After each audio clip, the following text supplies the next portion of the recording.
Hello everyone, I'm in the financial district of New York, and today I'm going to give a tour of Wall Street.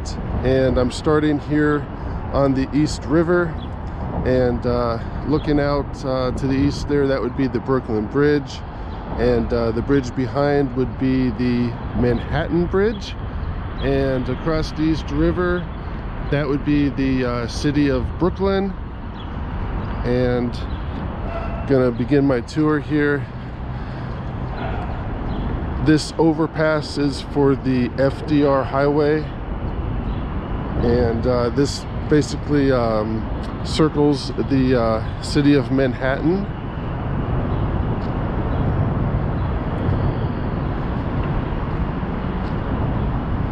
And they also made a bike lane that parallels the FDR highway.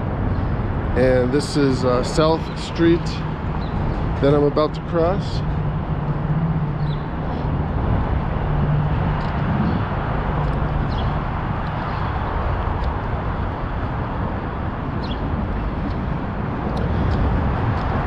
And I am now on Wall Street, and it's about maybe a half-mile walk to the New York Stock Exchange. It'll probably take about maybe 15 or 20 minutes. I was looking up some of these buildings here, and nothing really major is showing up. They're just your standard office buildings. And this one off to the right, it's a WeWork building, which they basically just rent office space. And this building here to the left, basically the same thing. There's no major companies that I could find just using my GPS.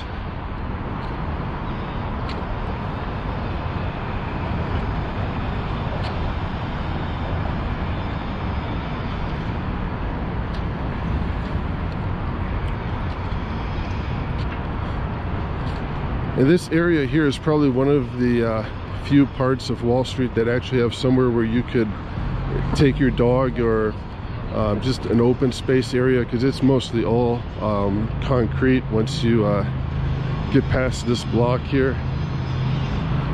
And they're also doing quite a bit of construction on these buildings here. They have the it's like I'm not sure what you would call them, safety passages set up so nothing falls on the pedestrians down below on the sidewalk.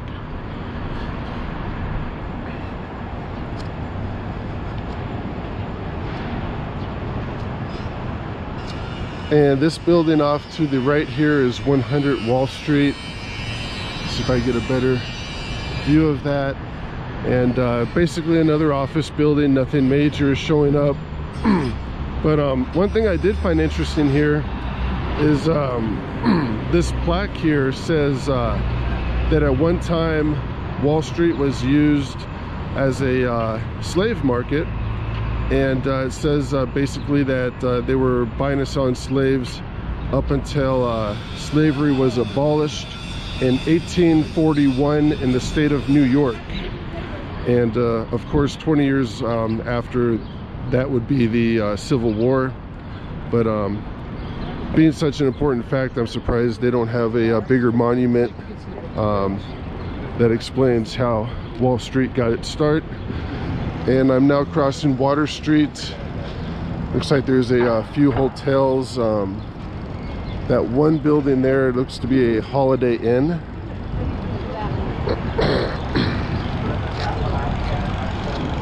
And this big brown building, this is showing up as a condo complex. And conveniently enough, there's a Nathan's hot dog parked right in front. See how much a hot dog is today. It's $3.50 for a hot dog, so not a bad price for Manhattan, or especially this part of Manhattan. And off to the right, they're doing some more construction on this building. This looks pretty old, and it looks to be mostly residential.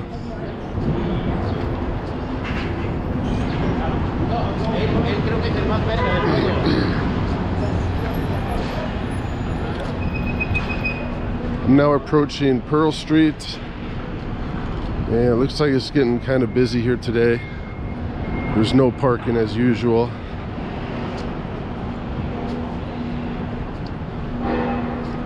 And this restaurant to the right is a Joe and the Juice, coffee and juice.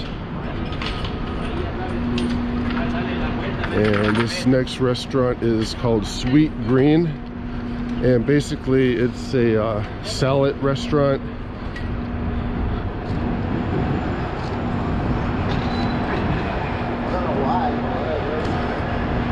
And this building to the right here, this looks to be a bank building. Let me see if they put their name on it. And the thing is, quite a few of these buildings at one time, they might have been banks, but some of them, or quite a few, aren't used as banks anymore. They're just office buildings or residential. This says it's a Deutsche Bank, and a pretty big building. Not really sure how much Deutsche Bank uses in there, but they're probably one of the only major banks that have their main office located on Wall Street, because most of these other bank buildings have been vacated by the banks, such as this building off to the left. It's 55 Wall Street, and let's see what the GPS says. It's a National City Bank Building and Merchants Exchange, and it certainly looks the part of a bank building, but it's no longer used as a bank. It is a Cipriani restaurant.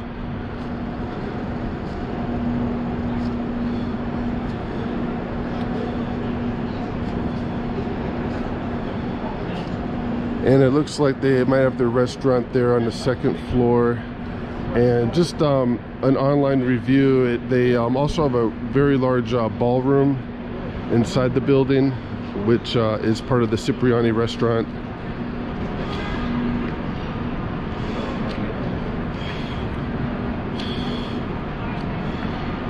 And directly ahead is a Wall Street subway station entrance.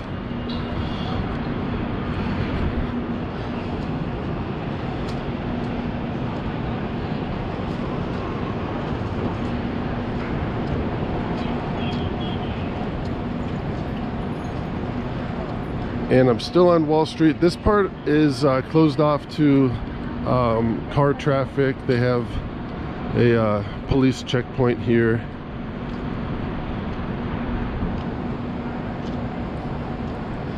And this building to the right is the Trump building, and it is owned by the former President Donald Trump, and it is used as basically an office building. They just rent office space there. And across from the Trump building is a Tiffany and Company, and it looks like these would be on top here, mostly apartments and residential. Excuse me, residential. Continuing on.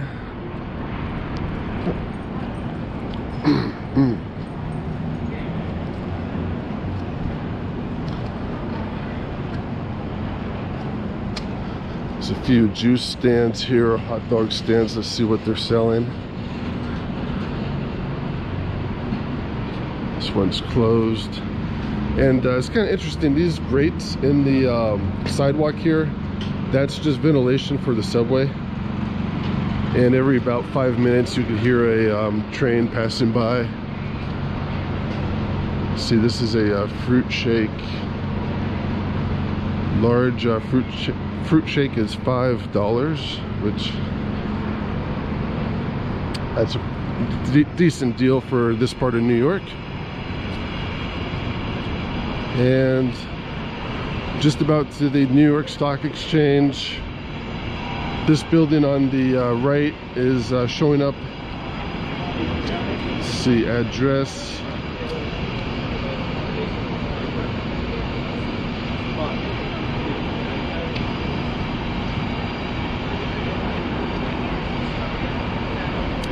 I don't see an address, but on the GPS it is showing up as a federal hall built in 1842, and it was used as a U.S. Customs house, and it looks like it's closed because of the coronavirus, but it now looks to be a museum. And here is the New York Stock Exchange building, and being that it's before 3 o'clock, the exchange is still open, and they even have a ticker tape there on that entrance, and it looks like there's quite a bit of security. I don't think it's open to the public. And at the very top of the building it does say New York Stock Exchange. Neat looking building.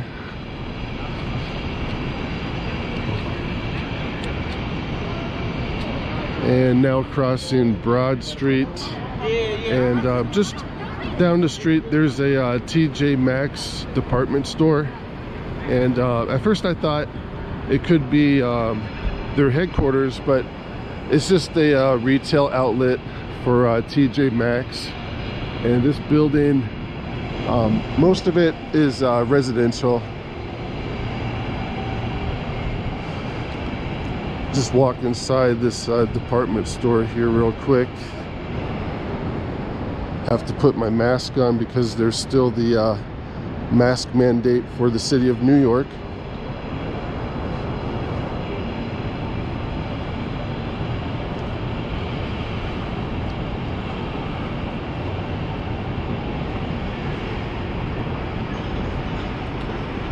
And there's a set of escalators that'll take you downstairs.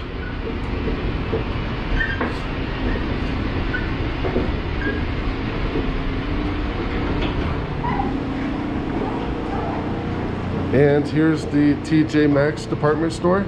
It's basically what you would probably find in almost any other city. It just happens to be right next to Wall Street. And going back up the escalator to Wall Street to continue our tour.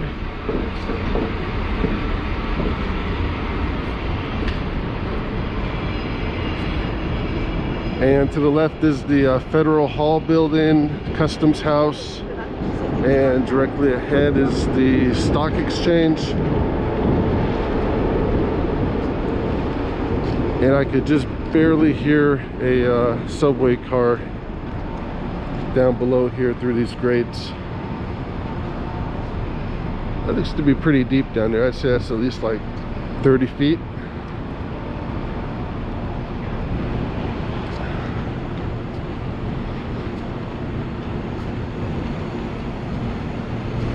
And now back on Wall Street.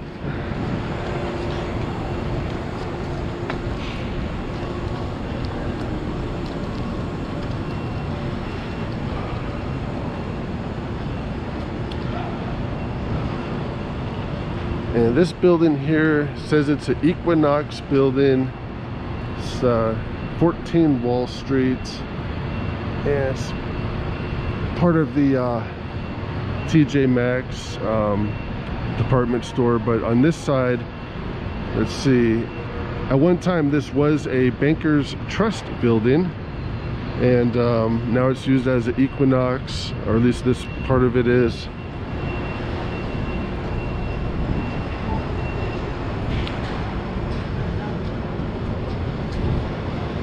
It looks like they got a bit of construction going on.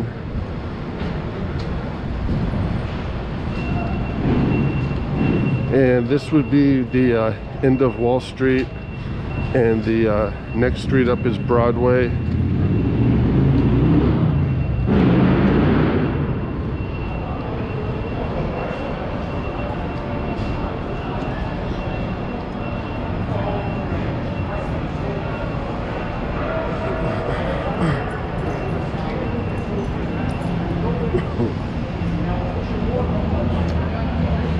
And we're now on Broadway, and this building across the street, it's a pretty neat looking church, and it's showing up as the Trinity Church. built in 1846, and it's a Episcopal church, and it's currently closed due to the coronavirus. And it looks like off to the left they even have a cemetery, and just across the street, even over here to the right, looks like they also have another cemetery in front. Let me see if I could walk behind this wall here.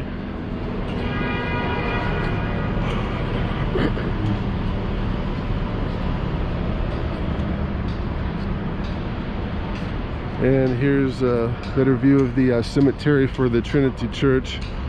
And it looks like they're doing construction on this as well. And that looks to be real. It doesn't look to be Halloween decorations. So, a cemetery in downtown New York City.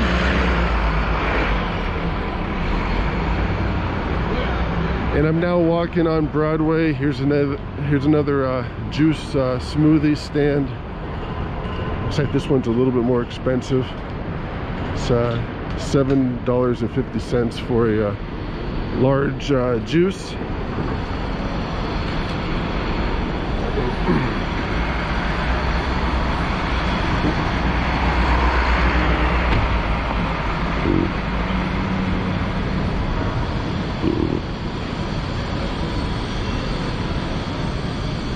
And some more grates for the subway down below. And across the street is 120 Broadway.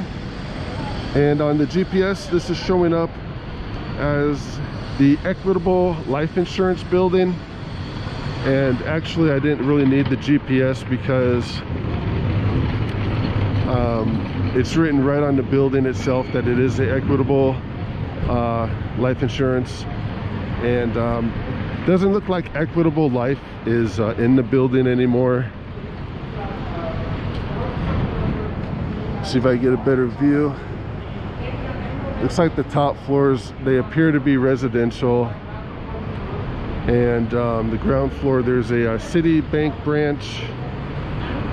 Pretty much a small banking branch on every street. But for the most part, the major banks, the only major bank currently on Wall Street is that German bank, the Deutsche Bank. So I mean, most of these other buildings, it's office space or apartments and condos. And this building here says the United States Realty Building, and this looks like that's office space.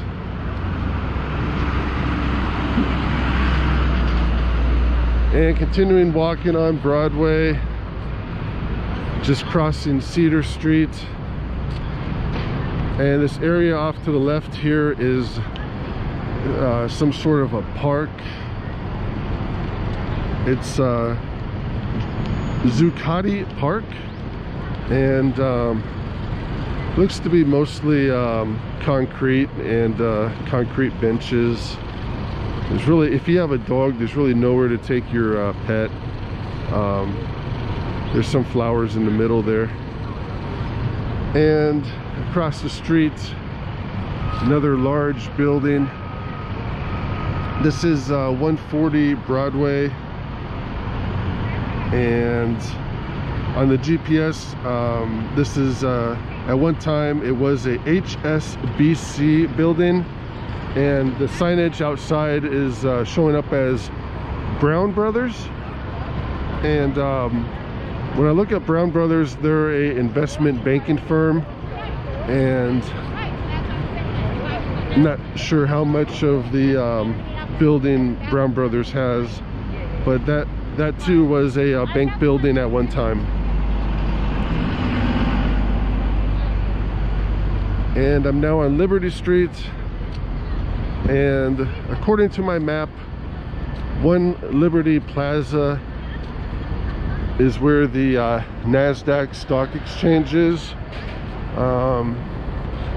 But the odd thing about this building, see if I can get a better view, is there's no signage on the outside that this is a NASDAQ.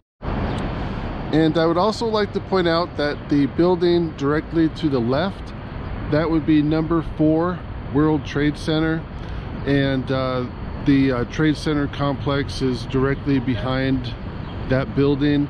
So it's only about a 3 to 4 block walk from the Trade Center to Wall Street, and that will conclude my tour of Wall Street. Thank you. Hello everyone, today I'm in the financial district of Manhattan, and I'll be giving a quick walking tour of the Guildhall Hotel, which is this building directly in front of me here. And I'm just on Gold Street, and it's not too far to the financial district of Manhattan. Wall Street and the New York Stock Exchange are about 2 to 3 blocks to the west, and this area here is mostly residential, a lot of apartments, and there's a few small shops and restaurants as well. And I can't find out too much background information on this hotel itself, or the building that it's in actually, other than it's showing up as being built sometime in the 19th century. So the building is well over 100 years old. And from their website, it says Guildhall has been here since 2017, and prior to that, this was a Holiday Inn. And since this is downtown Manhattan, the parking is kind of difficult to find around here. And some of these hotels, they have a rather clever solution to that. Right behind the hotel, they have the valet parking area. And as you can see, they have these car lifts right there in the back where they can park extra cars on the top level there. And I'm now crossing Gold Street, walking towards the hotel. And they do have a restaurant here. This is Felice Italian Restaurant, and it is listed as a 4-star restaurant online. It has pretty good customer reviews, and the prices are about typical for Manhattan. It's about $20 to $30 for a plate of pasta. And this is the inside of the Guildhall, and to the left is the Felice restaurant. Hello.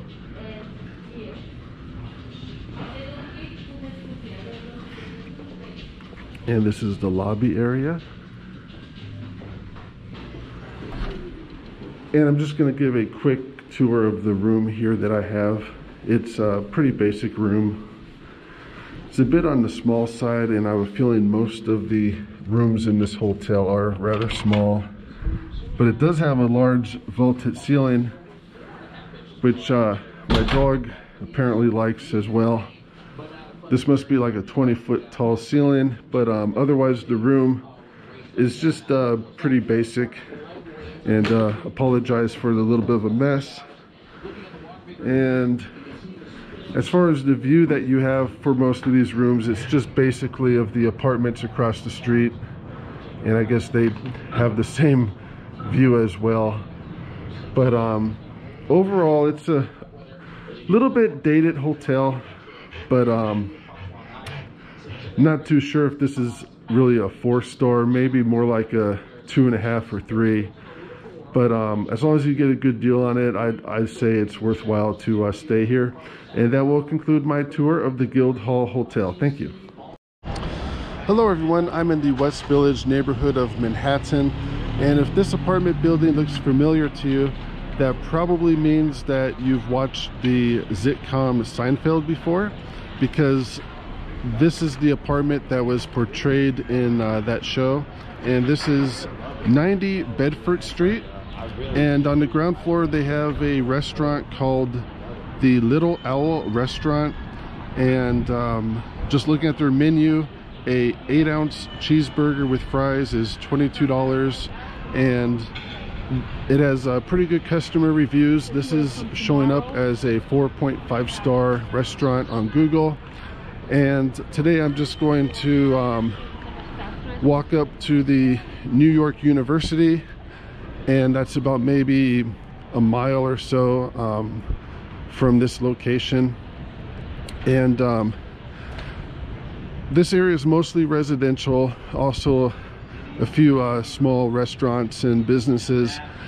And just to give you an idea of what an apartment around here costs, a 2-bedroom apartment starts around $5,100. So it's a little bit expensive, and if you're just one person, a studio is about in the $2,000 price range. So kind of an expensive area. And as far as I know, there's not too many public housing units available around here.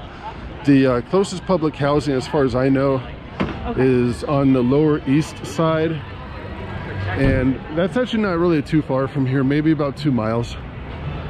But no public housing in the West Village. And off to the left, the first business here is the Lucille Lortel Theater, and this theater was built in 1926, and it's a 590 seat theater, and it appears to be closed due to the coronavirus. And across the street is another restaurant. They also have the outdoor seating, and this one has the I guess you could call them cubicles set up outdoors for people to dine. And this restaurant is called the North Fork Restaurant, and it too is listed as a 4-star restaurant with overall good reviews. And just looking at their menu, a salmon hamburger is $22, and a dry aged steak dinner is $44, and the sides are extra. And just gonna continue walking up Bleecker Street here. More apartments to the right, and on the left here's a barber shop with for $18 haircuts. And looks like this is a vacant store. Quite a few of these are showing up, and I'm not sure if that's because of the coronavirus or if things start to slow down before then. And this store here to the left is interesting. It's called L'Amour, and it looks to be a adult sex toy shop. So if you are in need of a dildo and all kinds of stuff like that, this is the place to go to. And here's another vacant store next to it. And then this store here, I'm not really sure what this is myself. I guess I could go in, but it's called the Leatherman, and it looks to be men's leatherwear, and hopefully that's like motorcycle jackets. But the that like mannequin in the window there, that guy's just wearing shorts, so I'm not sure if that's like, it doesn't look to be like the Harley Davidson type leather jacket store. Anyhow, continuing on Bleecker Street.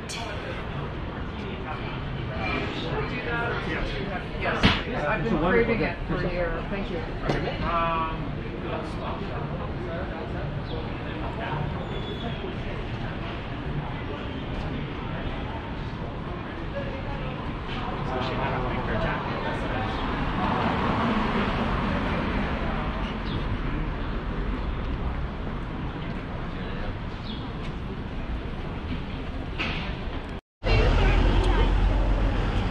And off to the left on Bleecker, looks like more vacant buildings, and quite a few of these storefronts, they're not really keeping up with graffiti removal. I'm not sure if that's because as soon as they take it down, it just gets put right back up. And off to the right, here's a closed shoe repair store, and this is a women's fashion business. It's called Mo and Vint, and it appears to be just women's fashion. And next door is called Marine Layer, and that also appears to be women's fashion. And now at Grove Street,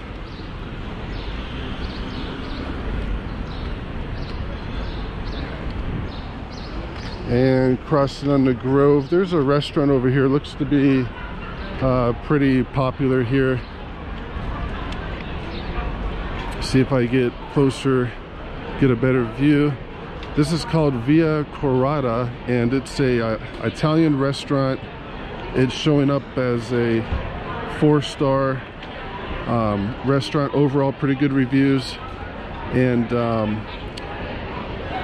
one of their specialty pasta dishes, and looks like they have quite a few varieties of pasta to choose from, is in the $20 to $30 price range. And continuing back to Bleecker Street, I'm probably still about maybe half mile from New York University, and just more shops and various businesses. Here's a Reese of London clothing store, high-end European, and here's a Suprema Italian restaurant. And let me check out the menu here for the Suprema Italian. It's also showing up as a 4-star restaurant. However, it doesn't seem to be as popular as the last Italian restaurant. A pasta dish here is a little cheaper at $20 to $25, and overall the restaurant has pretty good reviews. And I'm still on Bleecker Street, now approaching 7th Avenue, and this is a bit bigger of a street, and various businesses and restaurants. Here's a deli. It's called the West Village Finest Deli, and it's also showing up as a 4-star business. Overall, pretty good customer reviews. And just looking at their menu, a tuna sandwich here is $7.95, and looks to be a pretty good place to eat, even though it's just about empty. Sometimes the better restaurants maybe are empty.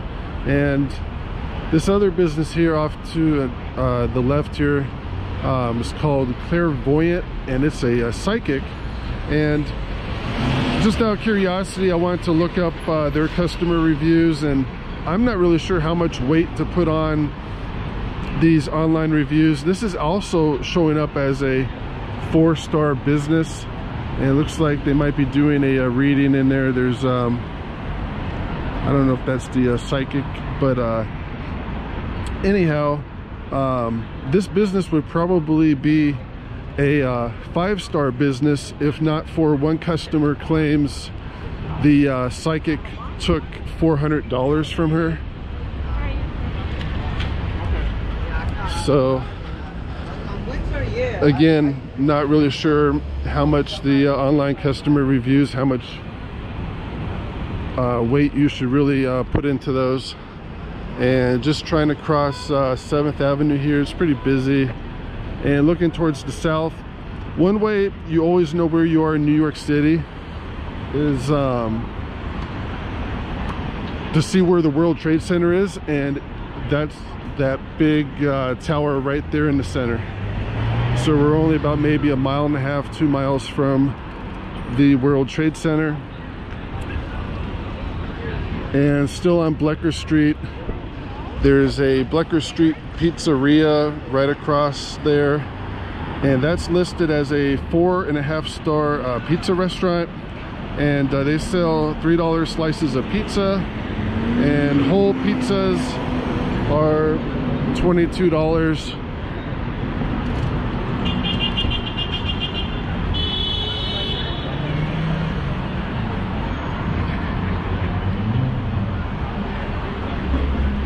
And continuing on Bleecker Street,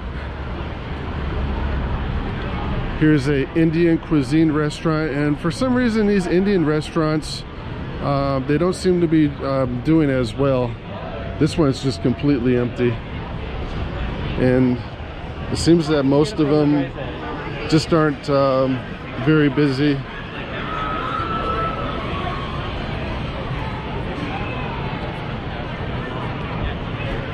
And now on Blecker, crossing Jones Street, and behind me is the restaurant bar called the Blind Tiger, and they are a bar and restaurant, and they have everything from $10 grilled cheese sandwiches to $12 chicken tacos. And across from the Blind Tiger bar, there's another pizzeria that's called John's Pizzeria, and that looks to be pretty busy as well. They also have the outdoor dining, and kind of too lazy to cross the street to check out another pizzeria.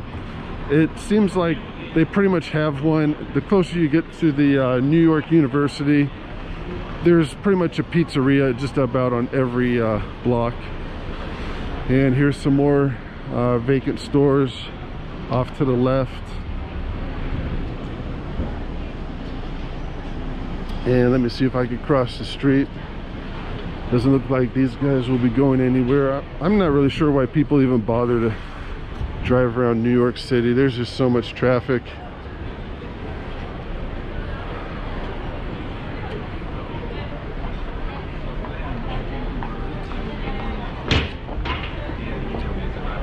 And the next business is a Italian sausage and specialty shop, and not really into sausages that much, but it is closed anyway.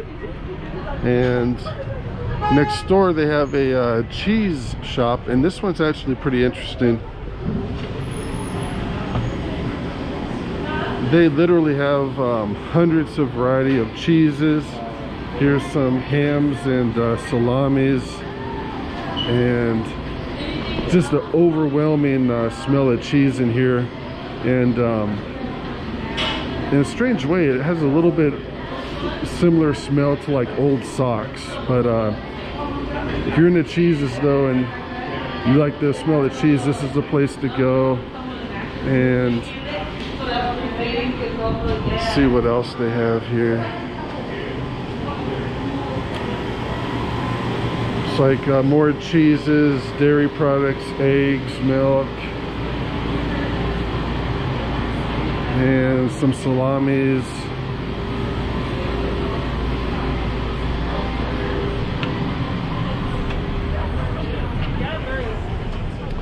And back on Blecker Street, still trying to find my way to New York University.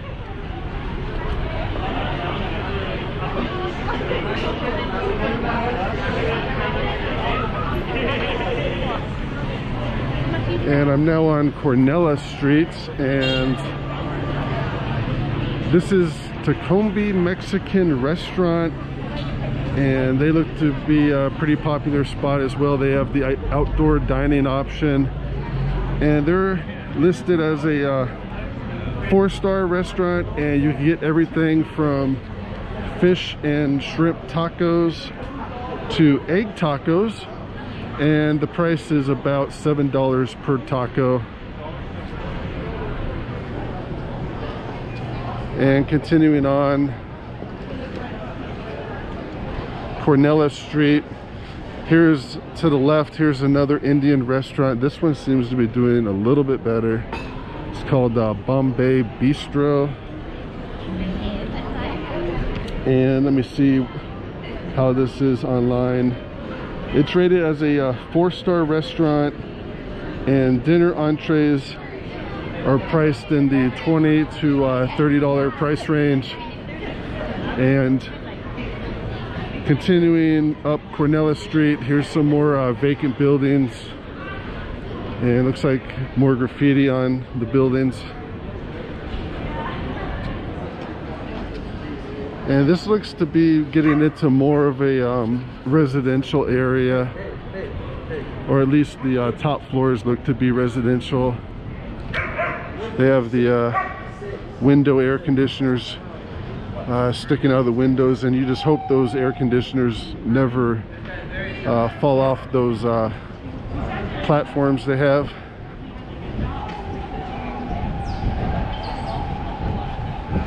And there's a spotted dog. Looks like he's painted pink. Pretty cool looking dog. Hopefully that's food coloring they're using to paint him.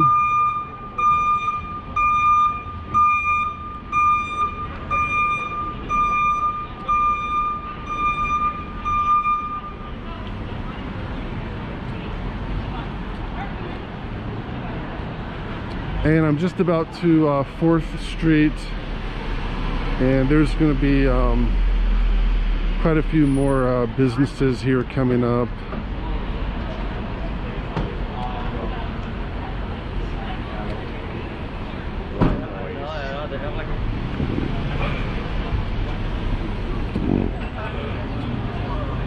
This is 4th and Avenue of the Americas. And looking to the south, way back there, there's the World Trade Center. And see, behind me is a Papaya Dog restaurant. Let's see what the Papaya Dog is selling.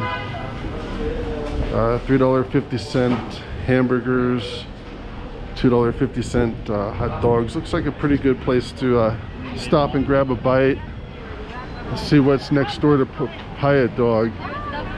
Here's a fantasy sex shop, lingerie store. And it looks like the fantasy shop is doing good business.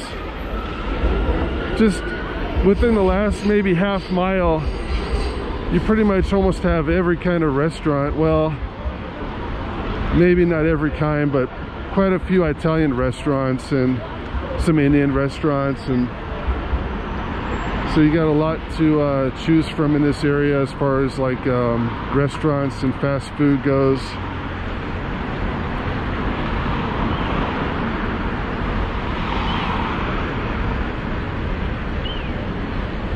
And I'm now crossing the Avenue of the Americas, and there's the World Trade Center about a mile and a half there in the back.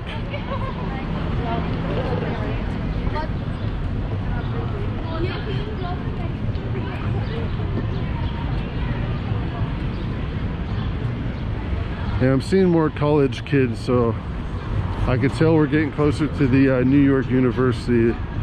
And the next restaurant here is Washington Square Restaurant. Let's see how much a hamburger is here. One burger is $9. A little bit more expensive than the Papaya corn dog shop.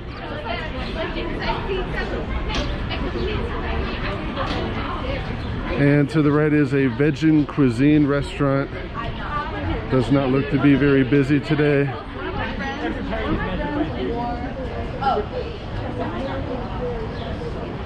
And here's a second vegetarian restaurant, or this might be part of the other one actually.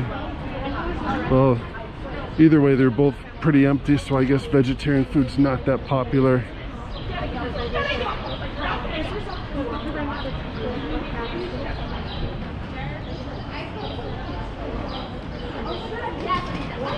And looks like we're entering more of a residential area. You can just tell by the window air conditioners hanging out. Those are apartment buildings. And off to the right as well.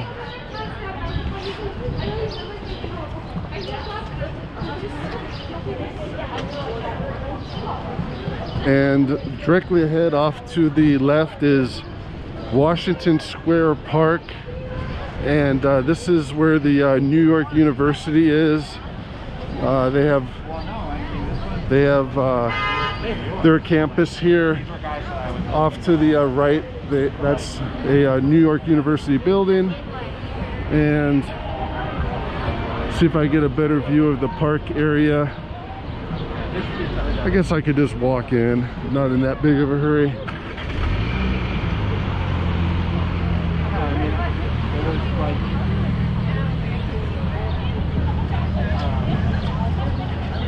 Kind of curious to see if this is more for college kids or just a mix of people.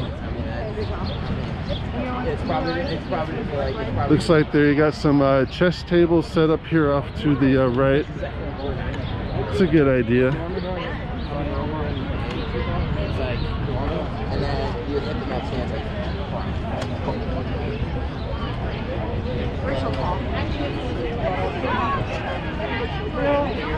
And they just have a lot of park benches set up. Looks like there's people dining out.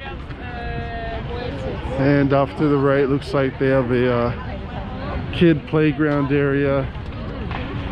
So surprisingly, it's not just college kids here. Actually, this seems to be more people that are older than college aged.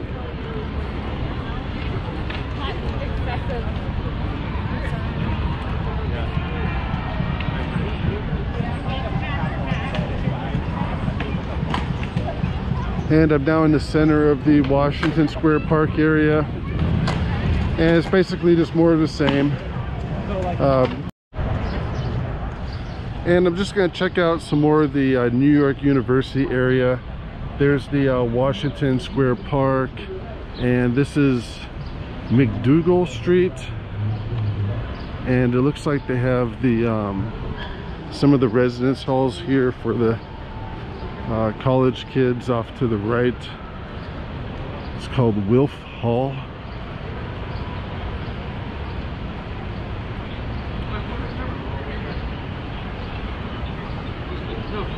Flip the camera. And it looks to be more of a business district on the next block.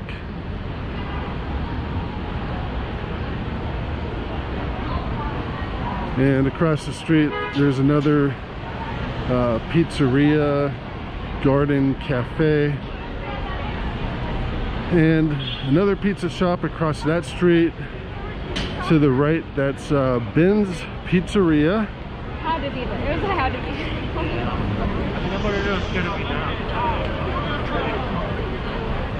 And I'm now crossing 3rd Street. Still on McDougal.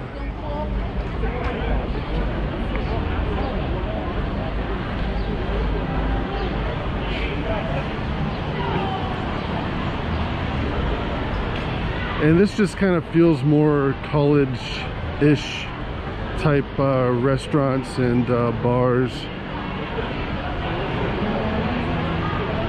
Across the street is a Olive Tree Cafe and Bar.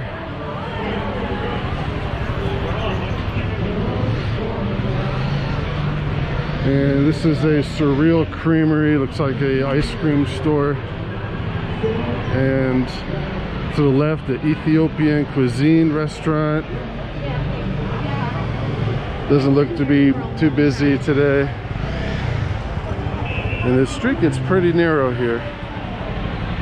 And another pizzeria across the street. Another bar, that one's called Off the Wagon Bar and Restaurant. And to the right is a Insomnia cookie business. Tattoo parlor, Vietnamese sandwiches, creperie. It's probably Italian pastries.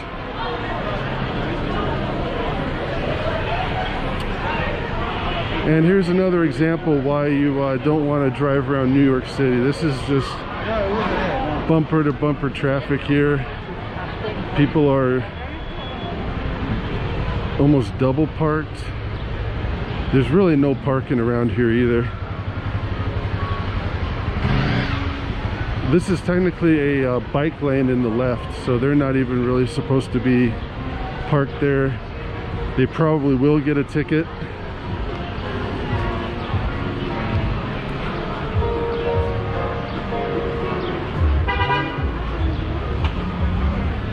And the next street is Bleecker Street.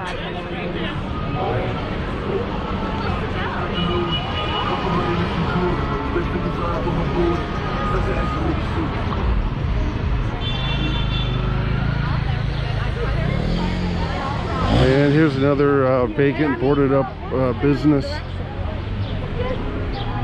When you see stuff like that, it's really a bad sign. I mean, this is a pretty expensive neighborhood, and that just kind of goes to show you how important tourism is, even in the richest parts of New York City.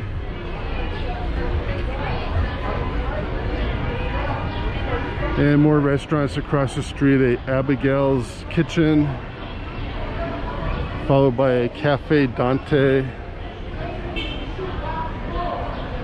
And it looks to be another Italian restaurant, or at least a business with a Italian flag in front.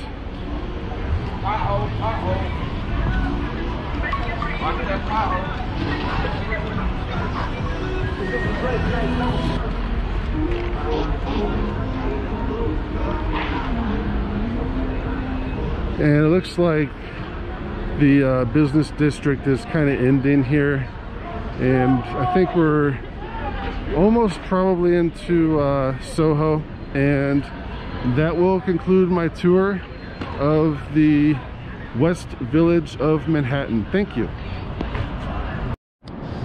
Hello everyone, I'm at the World Trade Center Memorial in downtown Manhattan, and the building right in front, that's the new World Trade Center, World Trade Center Tower number 1, and directly in front of that is the former site of the old World Trade Center.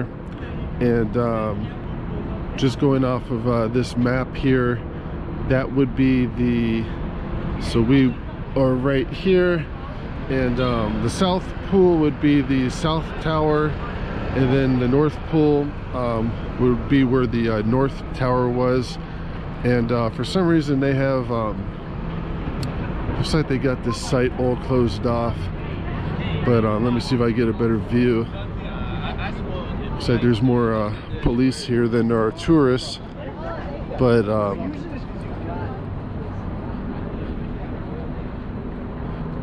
it looks like it's just like they left the hole in the ground, and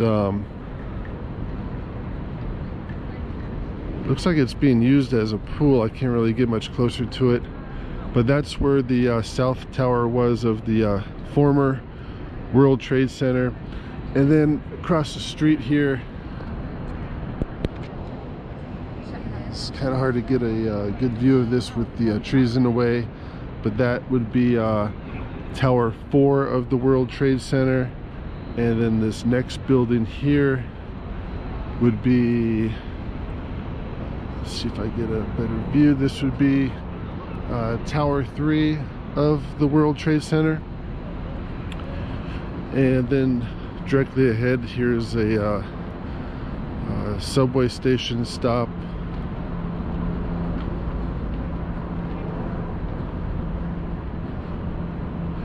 And then they also have a museum dedicated to the World Trade Center, and that's this stainless steel building directly in front of me. And here's the south pool. I'm really not sure how deep that is. That looks rather deep. The foundation for the old World Trade Center used to be there.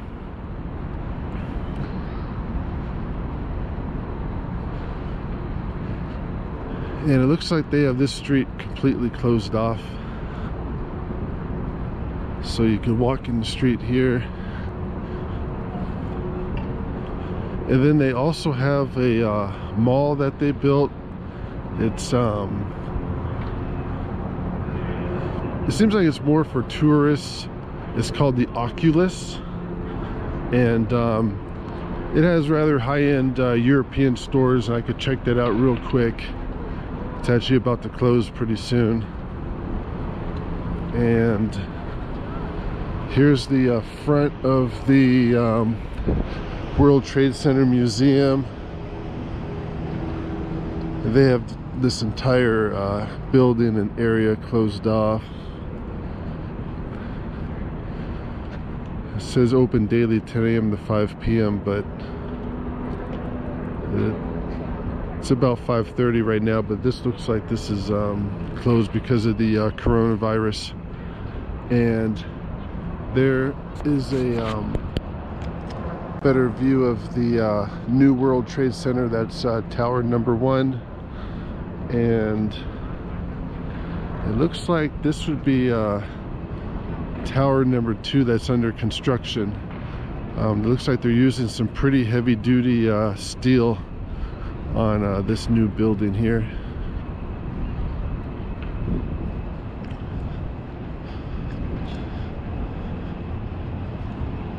And here's the entrance to the World Trade Center Mall. And that building across the street that's all decorated with art, as far as I can tell, it's just one more entrance to the mall area.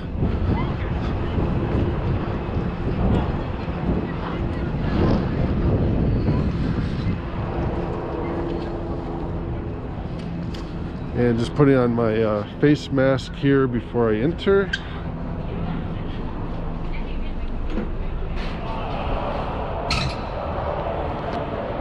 But overall, this mall seems to be very tourist oriented. I'm not even really sure if this is even meant for locals, but it has a very neat design to it.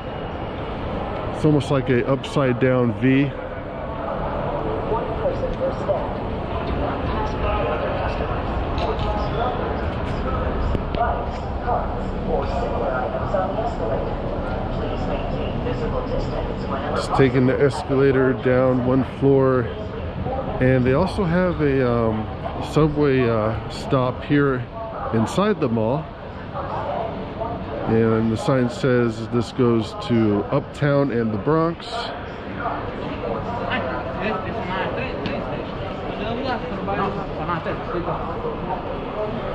And first store on the left, this is a Apple store, and here's a view of the bottom ground level of the mall. Basically just a lot of European type stores.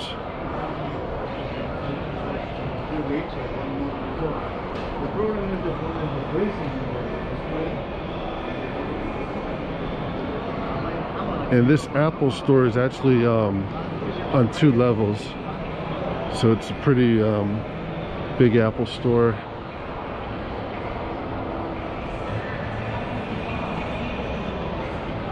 Otherwise, it's just basically a typical mall. I really don't recognize any of these other stores. Mont Blanc, London Jewelers, Breitling Watches, Reese, Roberto Coin. Looks like it's mostly European.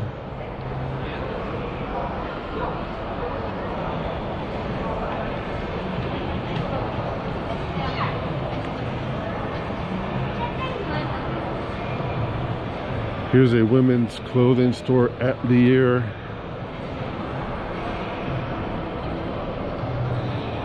And here's a Milano shoe store. And this next one's called Sugar Fina. Just gonna see if I get a better view of the mall from this side.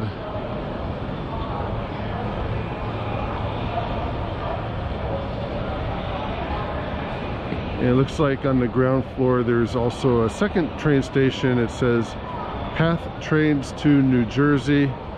But overall an interesting mall. Giant upside down V shape and oval on the bottom. And that will conclude my tour of the mall.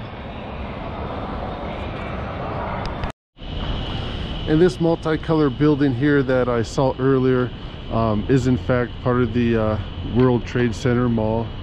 And you just exit out here, and there's the mall area where I was just at. And this just exits out back into downtown Manhattan. And the building in front of me, that's the Millennium Hilton Hotel.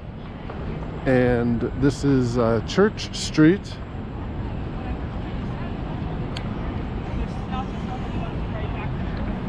And it looks like they have an outdoor dining area as well. Let me see what this is. It says the Oculus Beer Garden, so that's also part of the mall.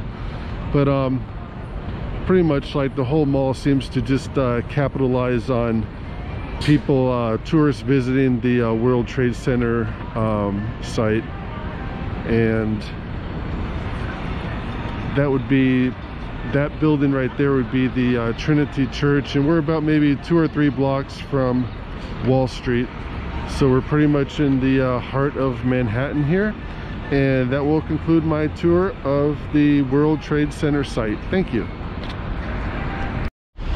Hello everyone, today I'm in the Chinatown neighborhood of Manhattan, and I'm gonna begin my tour here starting from Canal Street to the north, and towards the west is the Civic Center and courthouses.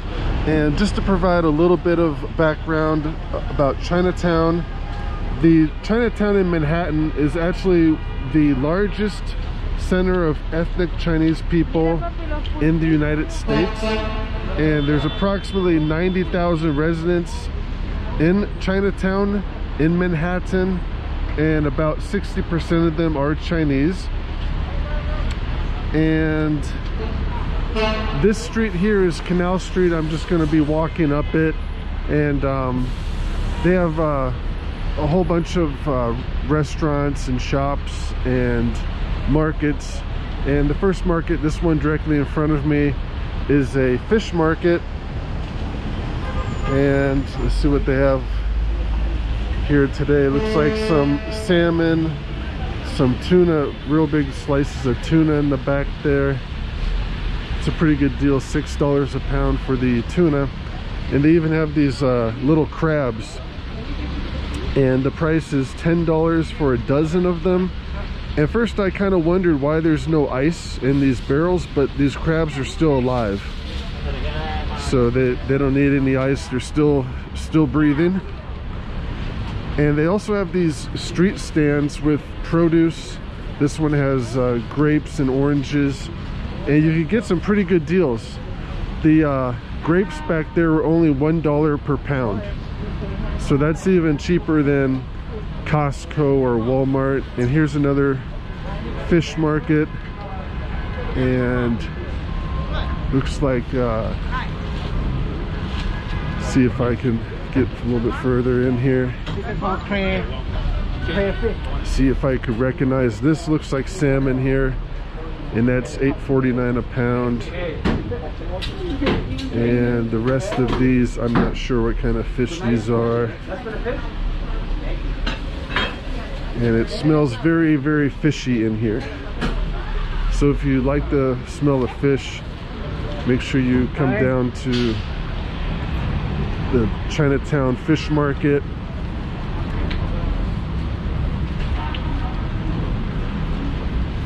And off to the left, more produce stands, and that is still Canal Street that I'm walking along. And it looks like the traffic is pretty backed up. Most of these people are probably going to be taking the Manhattan Bridge to Brooklyn, and it's a Friday afternoon, about 4 o'clock, so just in time for rush hour. But I have a feeling it's always kind of rush hour traffic. And though the light is green, there's just so much traffic that, like, all these people behind me, they can't go anywhere. It's just complete gridlock here. And continuing on Canal Street, more produce stands. See what kind of deals they have here. Pretty good deal on oranges, 75 cents each.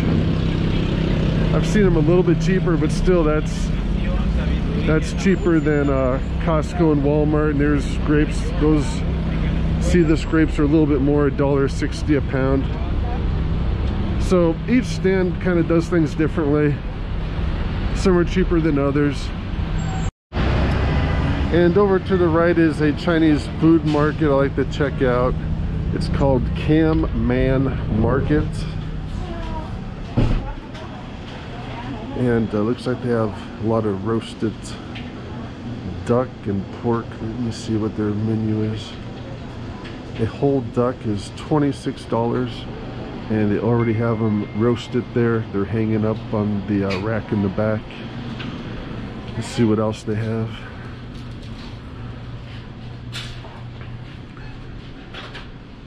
some looks like these are chocolate treats or goodies, egg yolk puff.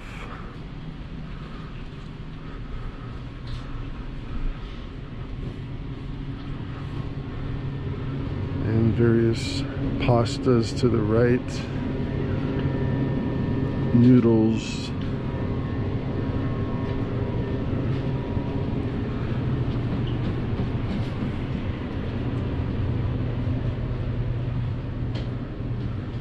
And this looks like the soy sauce aisle. A whole bunch of sauces. Pork sauce off to the left, teriyaki sauce, sweet and sours. And they also have it downstairs too. Let me check that out.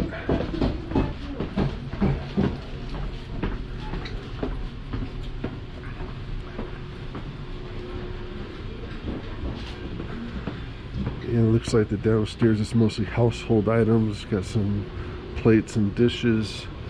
See the $3 a plate. Let's see what else. Rice cookers. $29 rice cooker. And they also have a $225 rice cooker. And let me go back upstairs.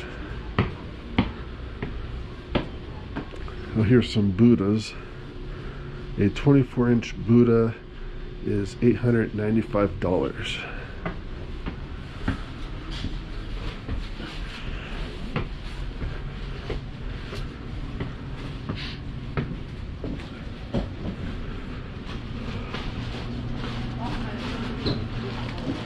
And just gonna head back out to Canal Street. I really don't know much about this market other than the roasted duck and the pork that they, here it is. Here's the roasted duck on top, and then they have slices of pork.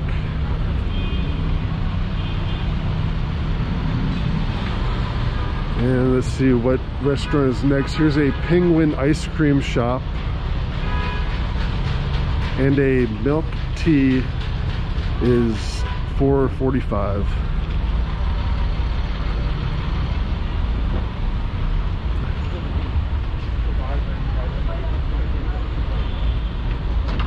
This looks like a Chinese bakery. They're trying to put the door back on. And more produce stands to the left. And the traffic is still backed up on Canal Street.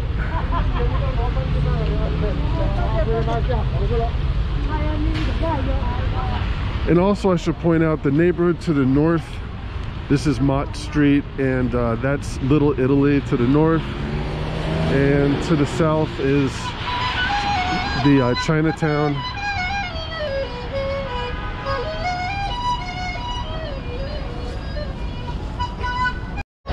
And even the bank here, the Chase Bank, has Chinese lettering on the bank outside.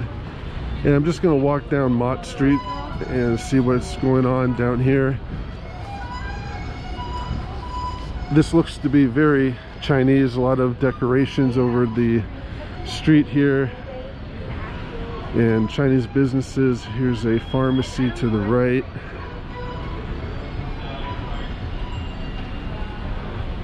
And this is called Tin Rin's Tea and Ginseng Company. Looks like they sell teas in there. And of course there's a lot of souvenir shops. Here's this one sells baseball caps. And here's the first restaurant. Let me see what this is called. This is New 456 Restaurant. And from Google it's showing as a 4-star restaurant. And let me see what their menu looks like. A chicken with broccoli bowl is $6.25, and most of the menu is in the $6 to $7 range.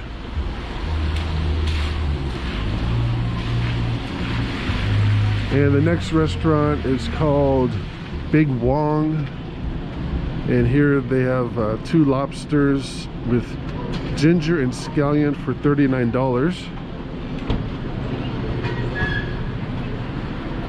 And here's another gift shop.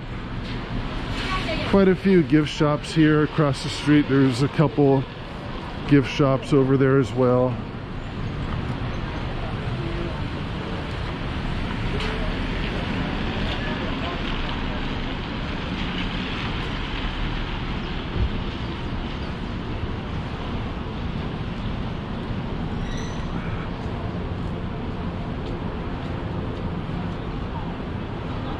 And to the right, this looks like another gift shop.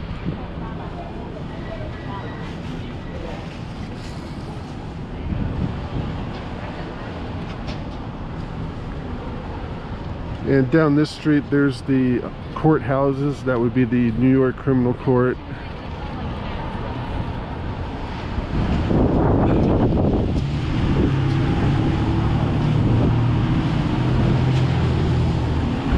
And I'm still walking on Mott Street. Here's a liquor store. And there's another restaurant across the street. That's called 46 Mott Street. And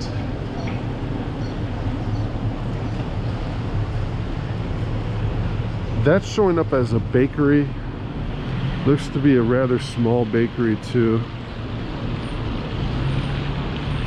And another gift shop off to the right.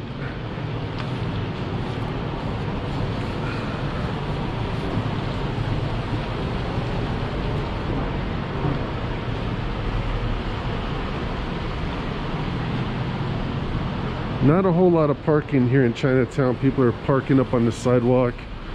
And it's not too unusual to see people get tickets here as well. And more gift shops. It's very touristy here, as you could probably tell.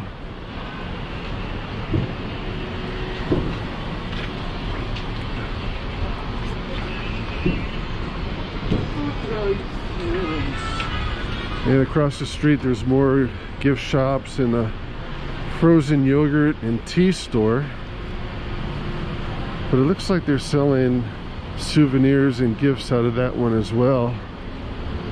And off to the right, this is a little bit surprising to have this in Chinatown. This is a Catholic church, and it dates back to the 1800s.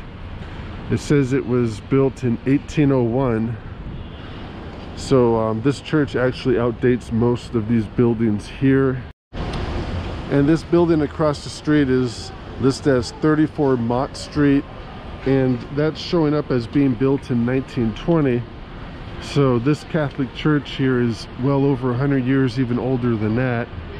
And it's probably the oldest building, at least on this street. And continuing walking down Mott, almost to Moscow Street. And let's see what's down Moscow. There's the World Trade Center building in the very back there, and that's further closer in would be the courthouses. And now crossing Mott Street.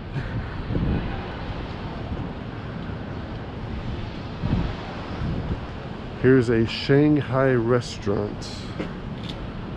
It's called Shanghai 21, and online they have pretty good customer reviews. It's listed as a 4-star restaurant. Let's see what their menu has here. This looks kind of interesting. A fish head casserole is $22.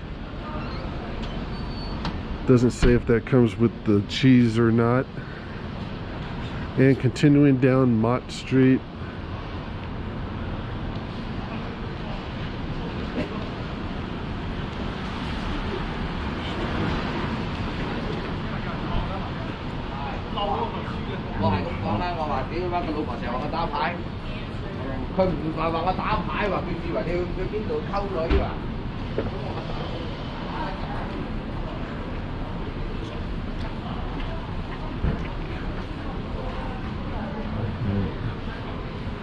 more Chinese restaurants. This one's called Wok Wok Southeast Asian Kitchen.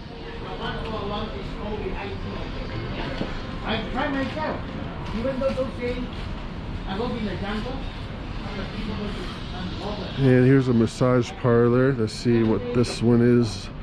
A 10-minute foot and back massage is $10. And this next business is a grocery store, and they have an outdoor produce market. Pretty cheap prices. The grapes here are listed at 89 cents a pound, so that's even cheaper than the street stands that were on Canal Street. And here 50-cent oranges. Pretty good deal on produce.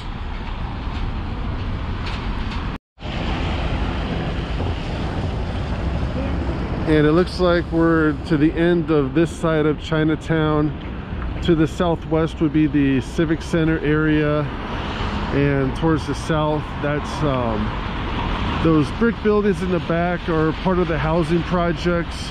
I believe that's the Smith housing projects. And then towards the east, that's the Lower East Side, and you get quite a few more of the housing projects that way as well. And that will conclude my tour of Chinatown. Thank you. Hello everyone, I'm at the 99-cent pizza and fried chicken store just off of East Broadway. This is between the Lower East Side and Chinatown, and I have not tried the fried chicken yet, but the cheese pizza is $1 a slice, and it's actually pretty good as far as $1 pizza goes. And they kind of get you where if you want an extra topping, it doubles in price. So if you just like cheese pizza, this is a pretty good place to stop and grab a slice. Thank you for watching. Hello everyone, today I'm on the Lower East Side of Manhattan, and I will be beginning my tour off of East Houston Street, and this is Ludlow.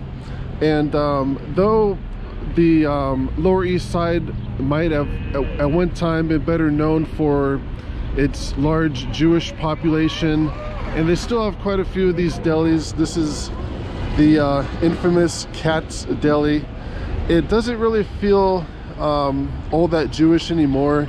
There's quite a mix of people. There's certainly well-off people, and there's a lot of housing projects, and there's actually one right here across the street from the Katz Deli. That large brick building there, that's the Max Meltzer Tower, and that particular housing project is for senior citizens, so it's probably one of the better housing projects in New York City. But the Lower East Side is also home to some pretty large public housing projects, which I will get to towards the end of my tour. And if you are in the Lower East Side, and if you want to go to this Katz Deli here, so there's always a pretty long line of tourists waiting to get in, and a corned beef sandwich here is about $25. But not sure if the tourists realize this, that you could basically walk about a block up East Houston Street, and there's a really cheap pizza shop up here.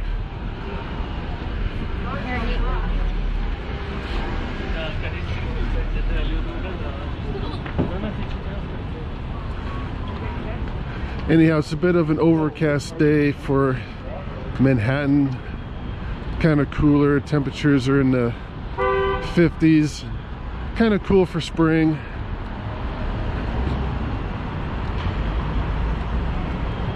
And some of these businesses here aren't doing too well. This one on the left here is another vacant store.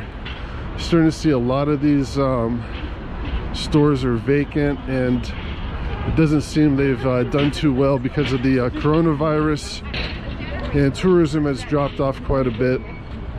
But just 2 short blocks from the Katz Deli, here's a 99-cent pizza, and it's a pretty good place to stop in and grab a slice of pizza there. And if the $1 pizza slices aren't for you and you still don't mind to wait in line at the Cat's Deli, they are pretty busy. And the Cat's Deli, it's a Jewish kosher style dietitian, and each week they serve 15,000 pounds of pastrami, 8,000 pounds of corned beef, and 2,000 pounds of salami, and over 4,000 hot dogs. And I'm going to continue my tour here, walking down Ludlow Street.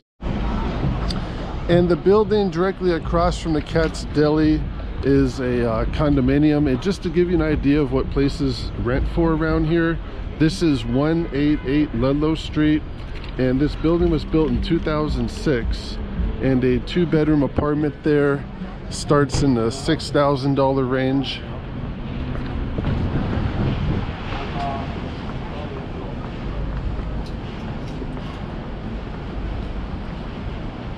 And I'm going to continue walking down Ludlow, and on the left, the next business is the Ludlow Hotel, and this is listed as a 4.5-star hotel.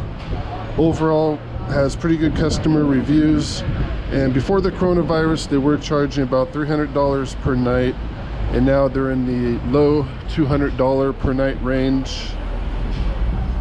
And across the street from the hotel they have a Italian tavern. This is called Taverna di Bacco, and this is also showing up as another 4.5-star business. A pasta plate here is between $20 and $30.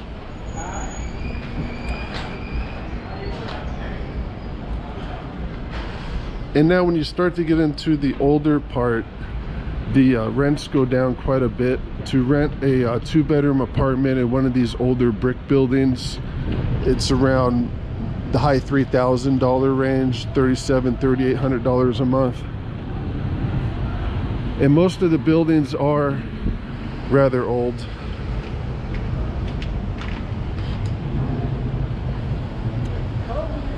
And there's a pizzeria across the street, La Margarita. That's a little bit more expensive. They don't sell the dollar slices there. A whole pizza is about $20.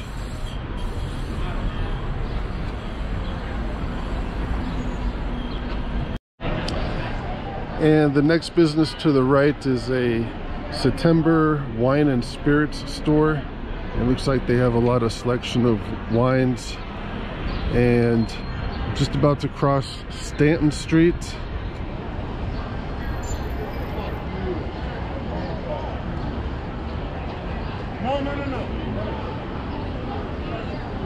And this long line here is for a Korean rice hot dog store, and this must be about 50 people in this line.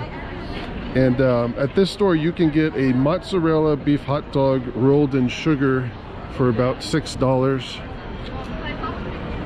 And off to the left, here's another closed business. They're not really doing too good of a job of keeping the graffiti off of these buildings.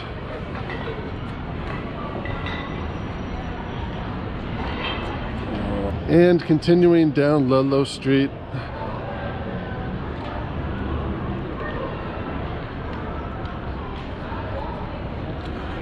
looks like they have the traffic for the street blocked off today, so you could actually walk in the street without having to worry about cars. And to the right is a hair salon, and to the left looks like a clothing business. It's called Vintage by Round 2.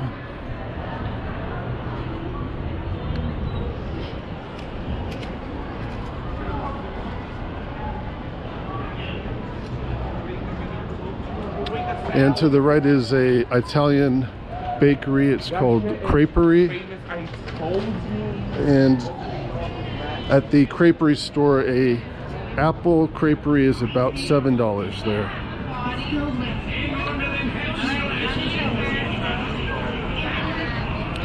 The next business to the right is a Surfani, And this looks like an Italian restaurant, and they do have their menu out. Saved me the time of looking them up online. Let's see what a pasta plate is, about $20 there. And they're listed online as being a 4-star restaurant. And the next business across the street, this is Wolf Knight's Gourmet Wraps. And this is also a pretty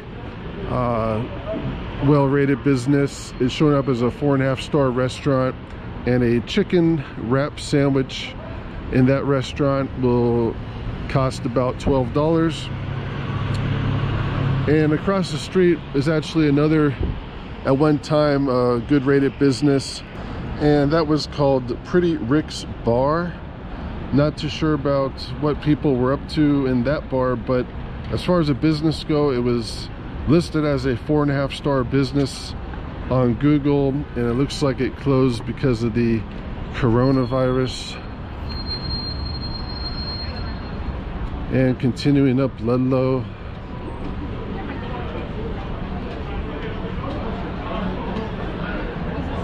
to the right, here's another restaurant and bar, SETLES. And across the street, there's a chicken restaurant that's called 375 Chicken, and that's listed as a 4-star business on Google. A buttermilk fried chicken sandwich is $10 there.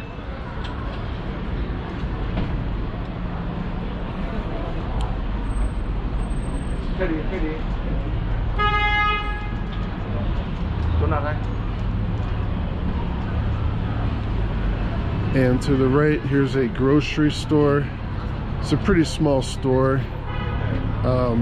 Things are a little bit expensive in these smaller grocery stores. A gallon of milk is about $5, and a loaf of bread is around $3.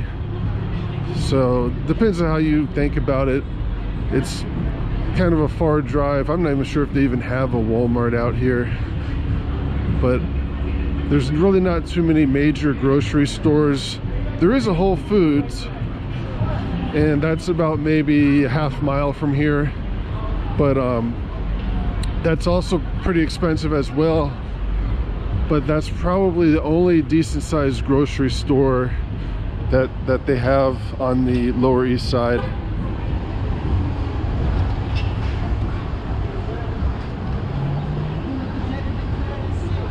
And the next street here is Delancey Street, and I will be making a left turn.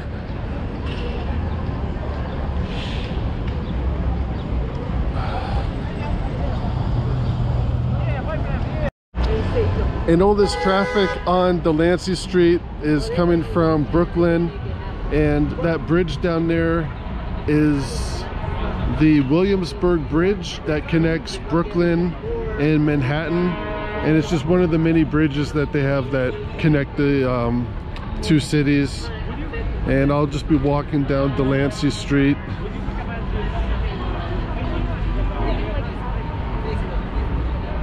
To the left is a doctor's office, Mount Sinai Doctors. And to the left looks like some condo buildings. That large brown building there is a condo apartment building, and a 1-bedroom apartment in that building starts at $3,900 a month. And over to the left is a McDonald's. Are you a human? Are you a human? And we're probably about maybe a half mile from the housing projects.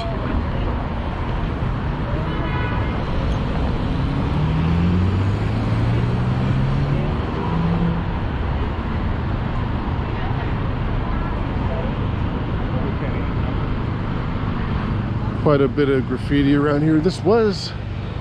It's showing up as a restaurant. It was a Roma pizza restaurant, so things are kind of not too great when a pizza restaurant goes out of business. Building next to that, the one in the center, that's a newer office building. and a address for that building is not even showing up because it's basically under construction.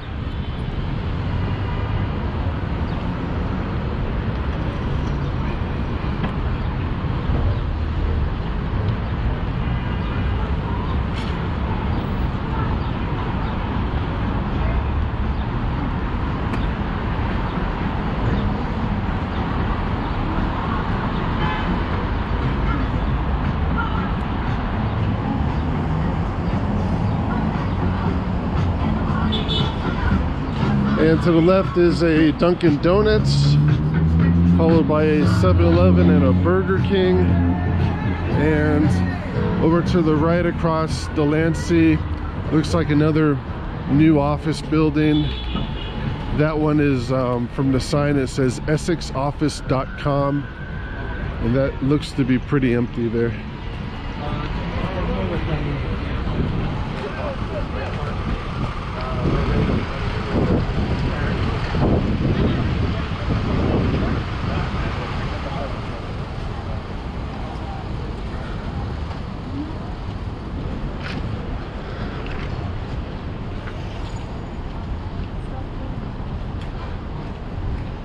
And some more small businesses to the left. Here's a dentist office and a 99-cent pizza store, so some more cheap pizza.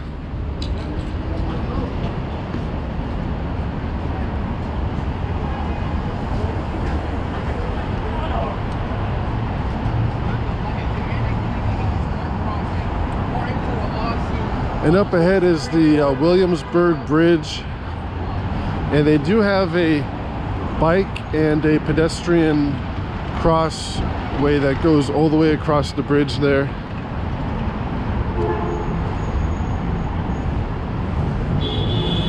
And I'm not sure what street I'm crossing here. There's no sign. That seems to happen quite a bit too, and it's always a good idea to have a GPS or your smartphone with you so you basically know where you're at. And to the left looks like another closed business.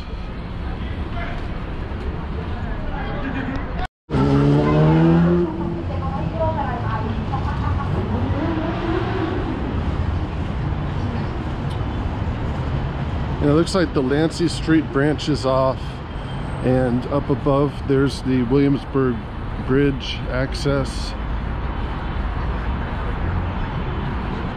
And still on Delancey Street, some more businesses off to the left.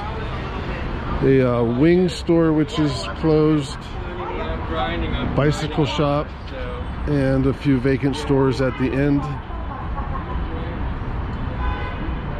And here's a street sign, Attorney Street. Not sure how many attorneys' offices are right in this particular area. I don't think there's going to be too many of them.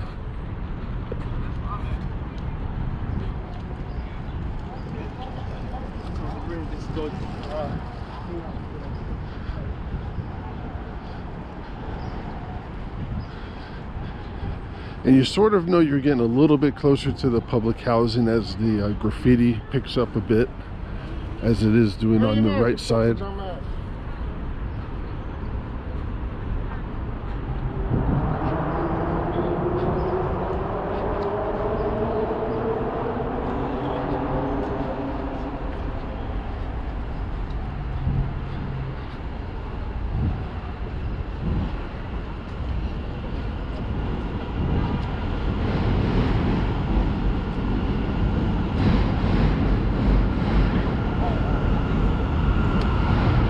Now crossing Ridge Street,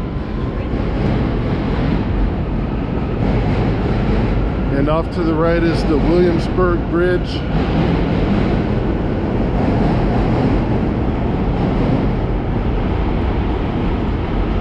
And somewhere nearby there's a subway car passing underneath. These streets are notoriously known for having subways at almost every block. And another train is passing by off to the right, and just about to the housing projects here. And this is the public housing. To the left is the Samuel Gompers projects. That's the tan colored building. And further down, those brick buildings are the barrage houses. And this is a pretty big complex. There's about 3,000 individual apartments in this complex. It's actually one of the largest in New York City. And the Lower East Side has about a dozen of these complexes. It's just a massive public housing works. And this opened in 1959.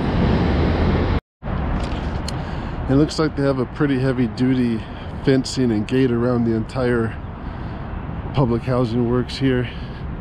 But surprisingly, the kinds of cars people drive, they're mostly newer.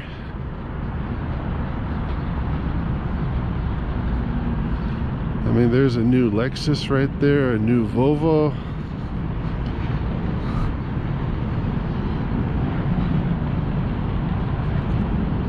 It's not really as bad as I thought it would be, and it doesn't look like this is open to the public. There's a guard booth right there. It looks like this person is driving inside with his brand new Suburban.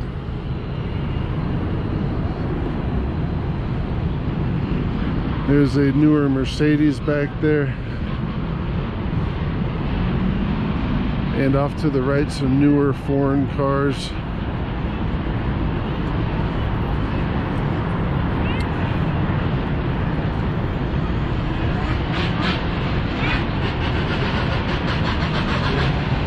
And up above to the right, that's the Williamsburg Bridge.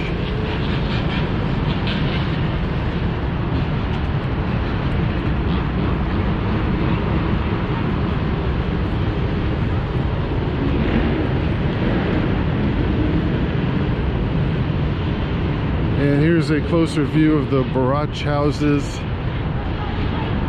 And that just goes on for about at least 2 blocks down there.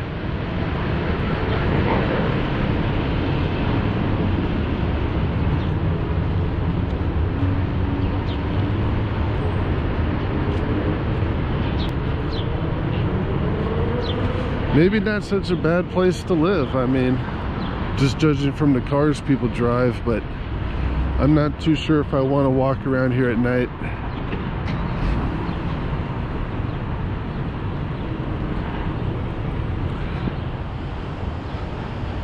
Looks like they have a pizza and grocery store here off to the left. And just out of curiosity, I'm going to do a little shopping in the Key Foods public housing supermarket here. Just going to be checking out the prices, see what kind of food they got for sale here. Grapes are $3.99 a pound. Quite a bit more expensive than the street food, but about the same price as Whole Foods.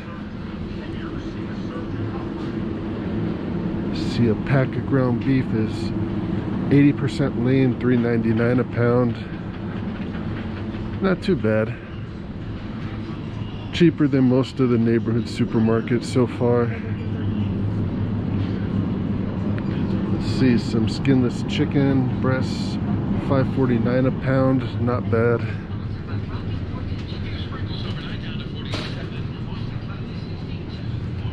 And here's some bottled water, $1.29 a gallon. That's a pretty good deal. It's mostly like twice as expensive.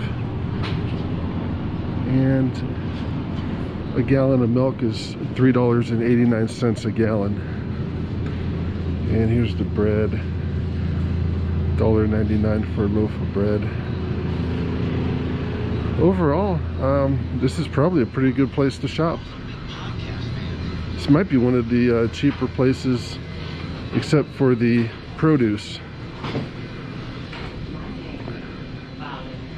See how much the ready-made baked chickens are. $7.99 a chicken. It's okay.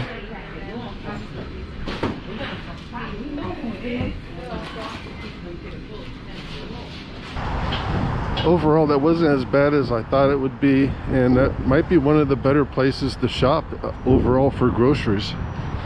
And I've been here about 3 weeks now, so take that for what it's worth, and that will conclude my tour of the Lower East Side. Thank you for watching. Hello everyone, today I'm in the Italian enclave of New York City, which is better known as Little Italy, and I will be beginning my tour off of Canal Street and Mulberry Streets, and looking towards the south, that would be part of the Chinatown. All the fruit stands and food stands they have set up in the street there. And Chinatown is actually quite a bit larger than Little Italy. Little Italy today is only about 8 or 9 blocks of Lower Manhattan, and it's shrunk in size quite a bit since the early 1900s, when it was nearly 5 times as large as it is today.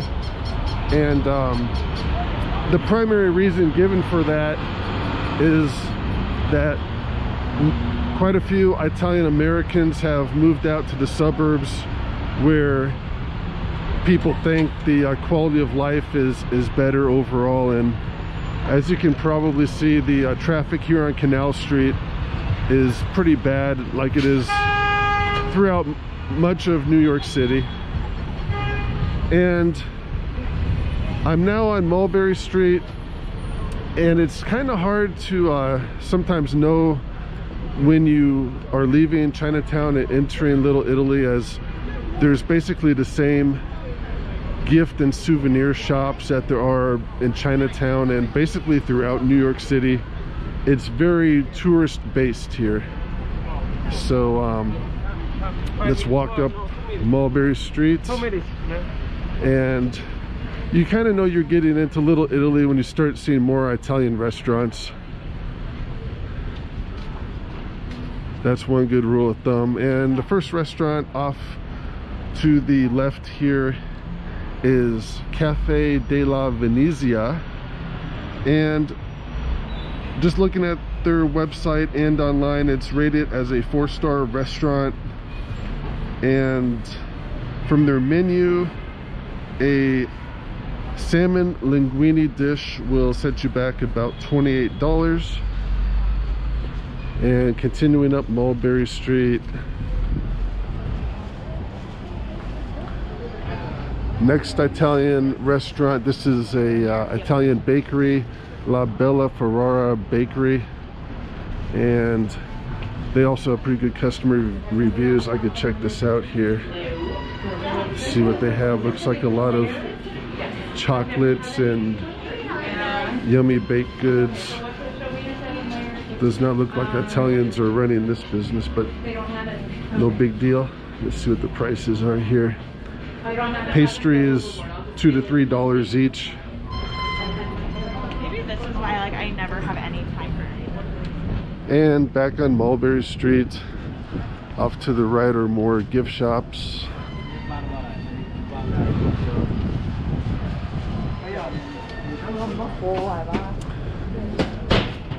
And it looks like quite a few of these businesses have closed down, probably due to the coronavirus and just the general drop-off in tourism.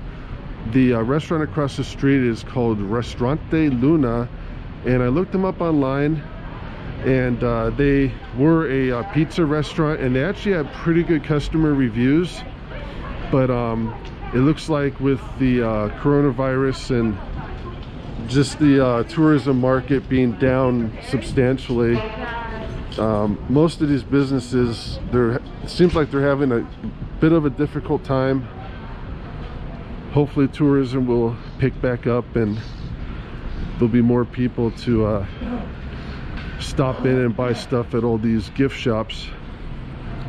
And there's a lot of gift shops on this street. I'd say about 20% of the businesses are just souvenirs and gift shops, and the rest are restaurants.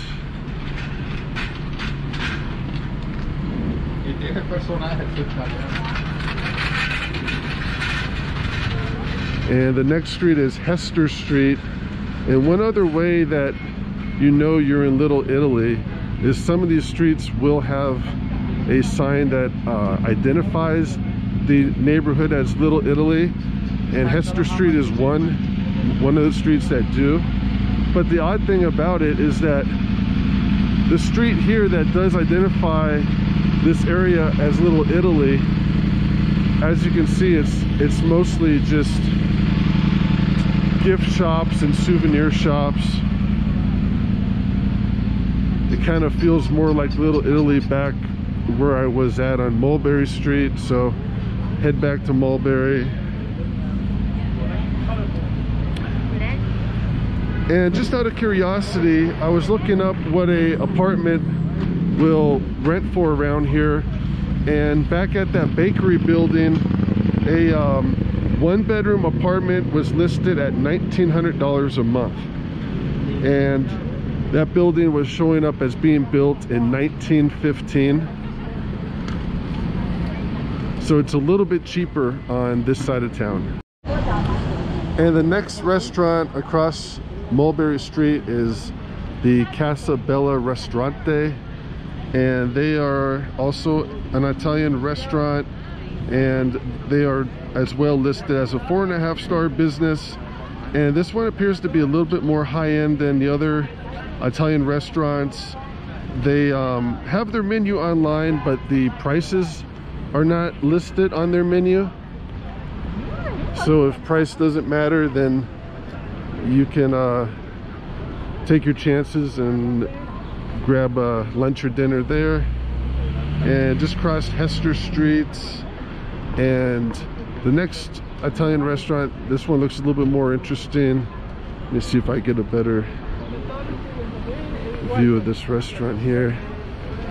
It's the Restaurant Italiano and Seafood, and they also have pretty good customer reviews. This is showing up as a 4-star Italian restaurant, and a personal size pepperoni pizza is $25 there, and a plate of lobster ravioli is $21. And these businesses have the outdoor dining set up for people. And getting back on the sidewalk, continuing walking up Mulberry Street. Here's another gift shop. I'm not sure like where this is coming from, the FU t-shirts, but I see quite a few of them in New York City.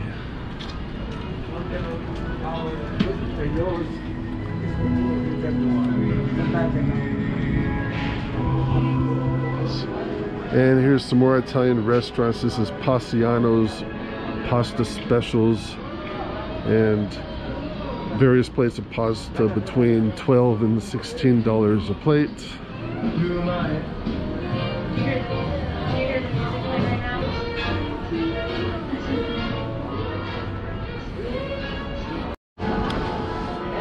And across Mulberry Street, just another gift shop and a few more Italian restaurants. And what's a little bit interesting is this business here off to the right. This is called a Christmas in New York store, and apparently it's a store that just sells Christmas supplies year-round. So if you're here in July, you can stop here and get your Christmas supplies year-round. And walking back towards Mulberry Street,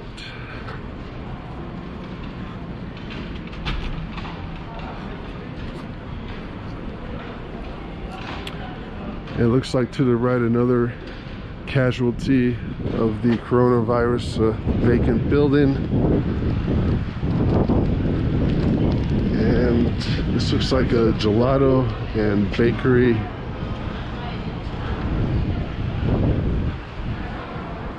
And off to the left, that building's getting remodeled, it looks like, which is a good idea because most of these buildings are from the early 1900s or even the 1800s.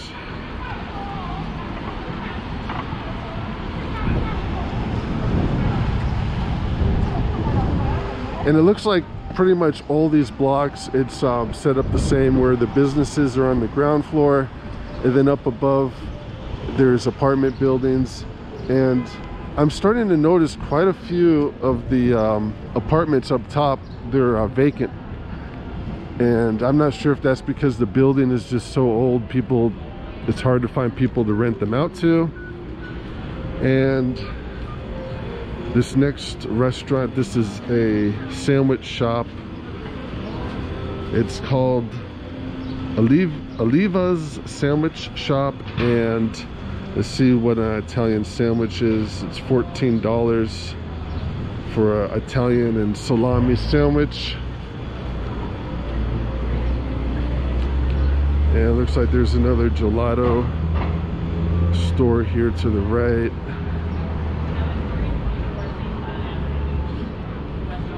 And that looks like a pretty big restaurant across the street. It's called Gelzo and Grand.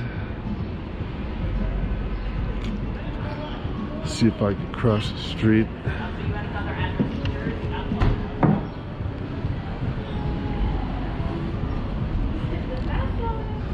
Oh, they got this all blocked off.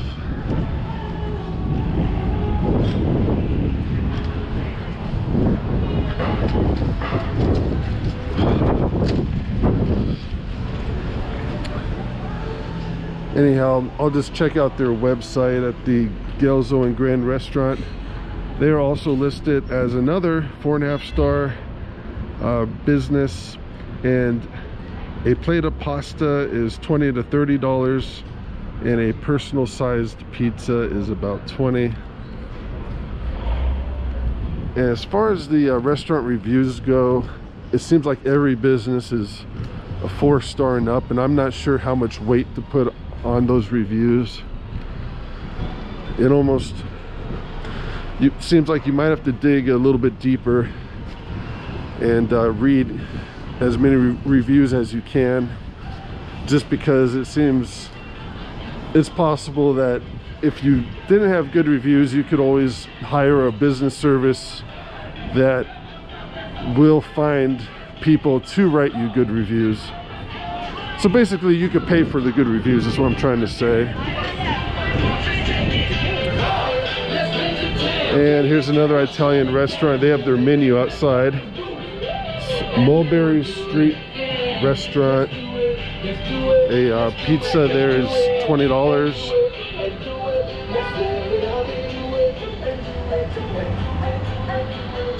And let's see if I can cross the street here. We're just about to the end of the Italian district.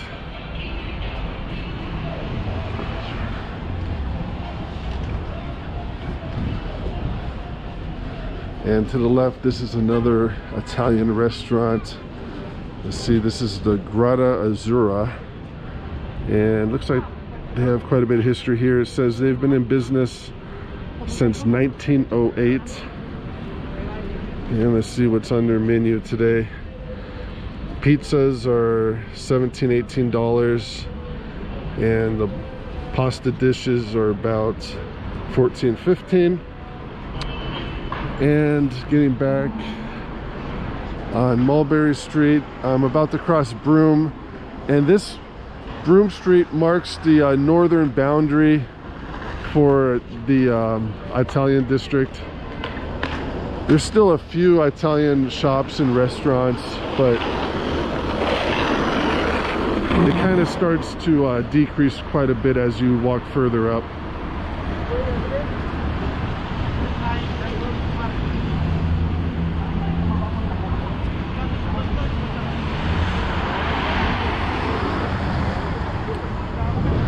Now crossing Broome Street.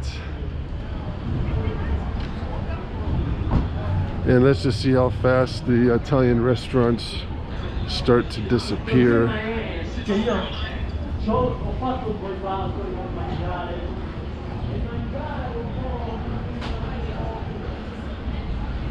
the left we have a Sue's flower store. Not sure if that could be Italian, it sounds Asian. Barber shop. And some closed stores across the street. A closed frozen treat store. A Blue by Click, New York. That looks to be a craft store.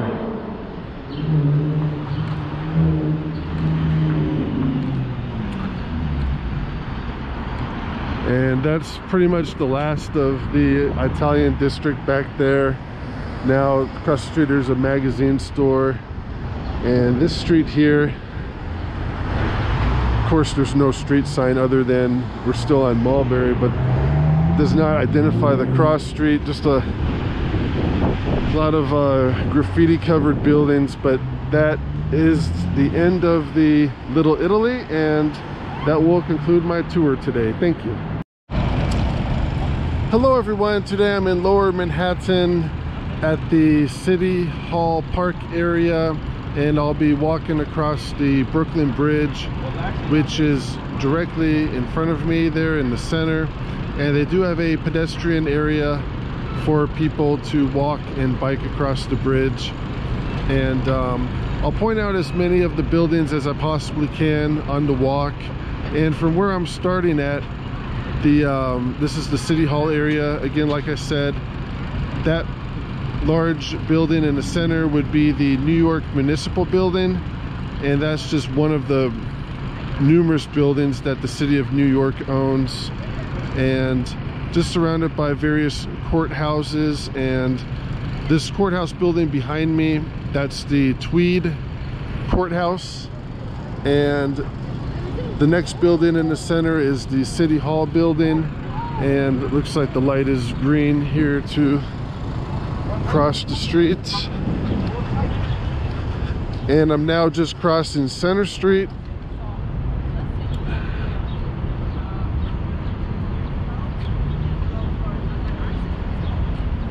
And it looks like I'm just in time for the rush hour traffic. It seems like almost every hour here is rush hour. And this is probably just one more example of why it's not such a good idea to drive around New York. You can just take the subway from this location and be in Brooklyn in about 5 to 10 minutes, or you can drive there and sit in your car in traffic for who knows how long, which apparently there's a lot of people that choose to drive there themselves. And it looks like this traffic is mostly backing up because the Brooklyn Bridge is 3 lanes each way, and for its time it was actually rather advanced to be such a wide highway. But it looks like one of these lanes merges, and that really backs the traffic up quite a bit. And the first building I'd like to point out here would be the Verizon building. That's the big concrete building that's right in the center. And before Verizon purchased that building, it was the New York Telephone Company building. And further to the left, that next building in the center, that's a New York City Police building. And then just behind me was where we were just at. That's the City Municipal Building. And off to the right, just Lower Manhattan, that next building in the center there with the green roof would be the Woolworth Building. And the building in the center of this picture would be a residential condo. It's at 8 Spruce Street, and that's a 67 floor condo building. And This other building here off to the left, that's a Pace University building, and they have their main campus located right here in downtown Manhattan. And Pace University is a private college, and it's a little bit expensive to go to school there. It's about $46,000 a year, and it's sort of a smaller school. There's about 9,000 students there.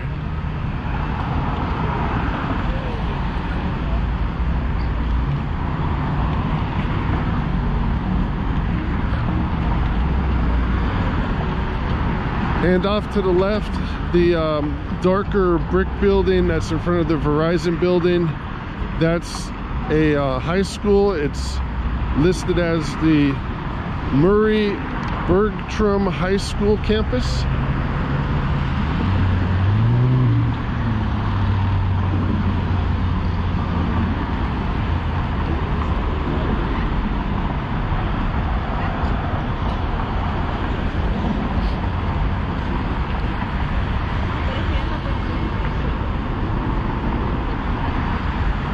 And these buildings off to the left behind the Verizon building, they're starting to come into view better. You might think those are just your standard New York apartment buildings, and they all look the same. So basically that's one indication of how you can tell it's a government building, and that's the Alfred E. Smith houses. And that's the one of the many public housing projects that they have in New York City. And just that one complex has 12 17-story buildings that have a total of 1,931 apartments, and those are basically either free or at reduced rents. And most people that come to Manhattan, they might think that, you know, to live here you got to be rich. And though that might be true for a lot of people, I have a feeling most people don't know that about 10% of people that live in New York, they live in some sort of public housing. It's either owned by the city of New York, or there's also Section 8 vouchers, and that's provided by the federal government. They have those everywhere, so you don't have to live in New York City to be on Section 8. But these housing projects here, they're just a massive complex, and there's several other complexes behind this one. So the Lower East Side is home to quite a bit of the public housing, which could possibly be why they have more problems than the rest of Manhattan does. And it looks like these buildings too, they have the window air conditioners, so I guess they haven't put the central air in those buildings yet.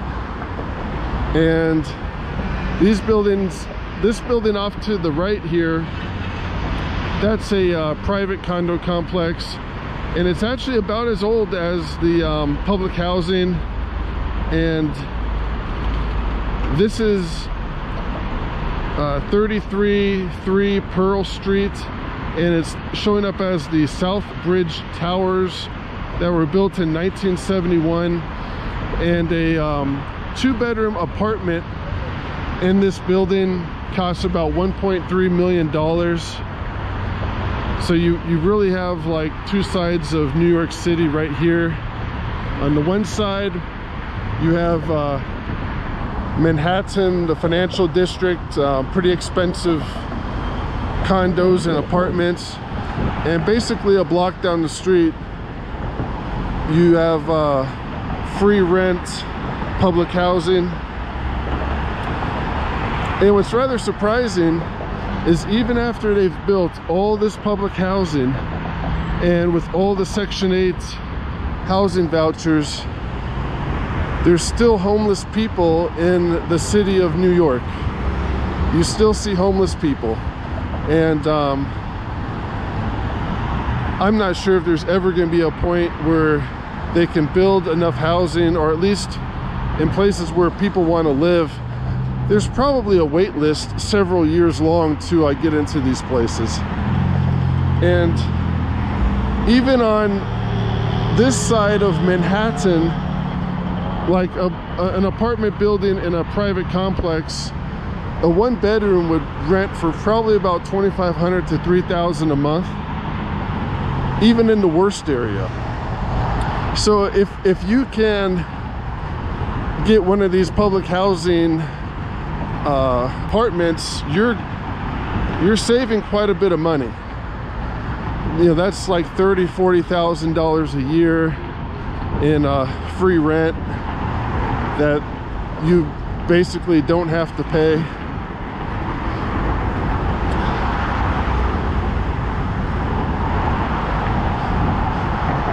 And in the midst of all these public houses, and that building right behind there, I don't have the address for that, but that was completed recently, I believe in 2019, and that's a private condo tower, and it is just surrounded by public housing on the Lower East Side.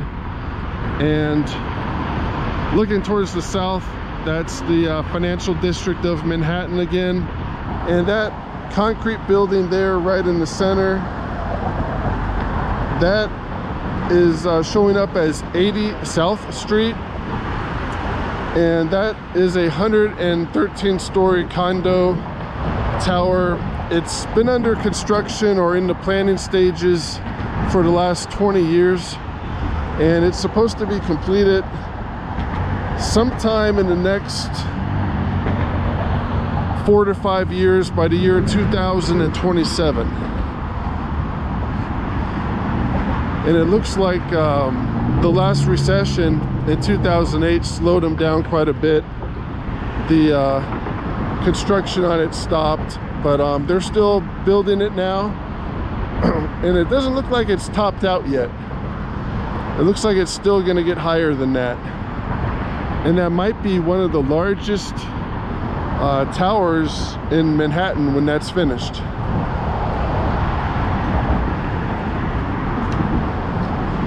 Probably about a quarter of the way through the Brooklyn Bridge here, and off to the right and left you can see the East River down below.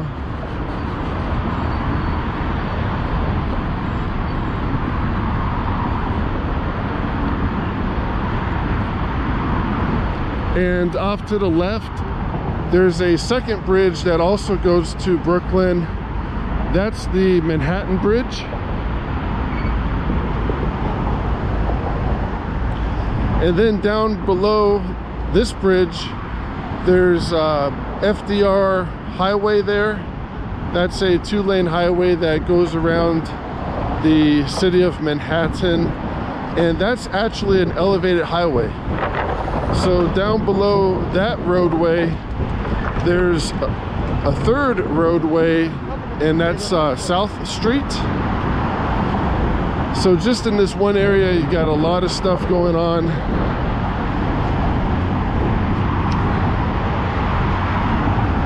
It looks like there's a lot of people doing photo shoot here. You got Brooklyn in the background, and of course the bridge, the Brooklyn Bridge.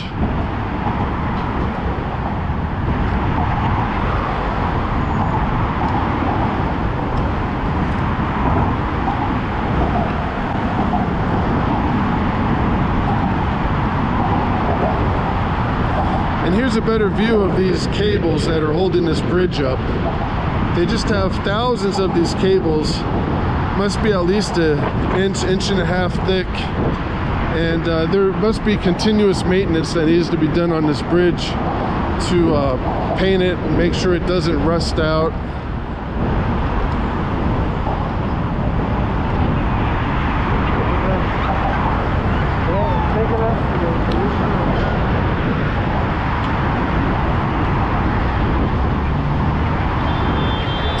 And off to the right, there's the East River below. There's the financial district of Manhattan, and that large glass building there in the center, that's the New World Trade Center. And looking off towards the north, that would be the Lower East Side and the public housing, which goes up for quite a way there.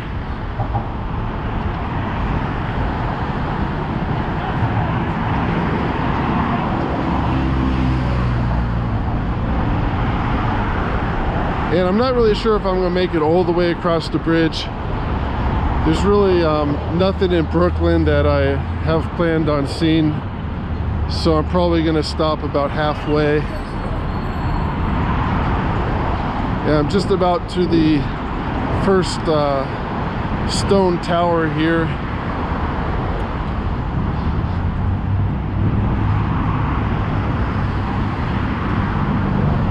It's really almost incredible that they were able to build all this before they had power tools and trucks and automobiles. All of this must have been done by hand back in the 1880s. And it looks like this tower here is built with some pretty large stones.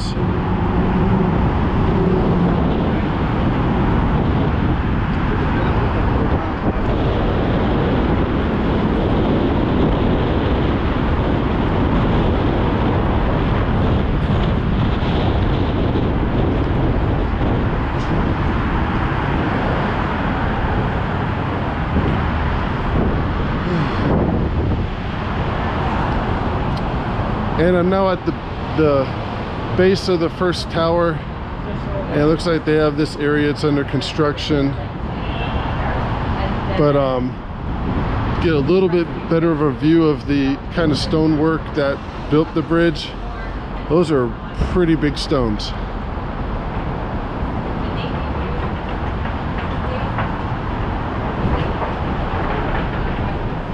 And I might be able to get a little bit better view of Brooklyn from here.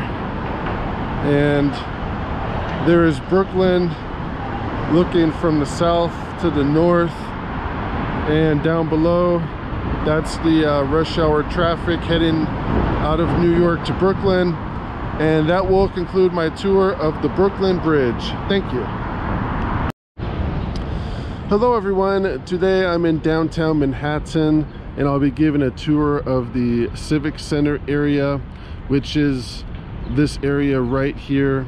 And it's basically the City Hall building, which is that white building right in the center there. And it's surrounded by this park area, and the park itself is also surrounded by various office buildings and apartments.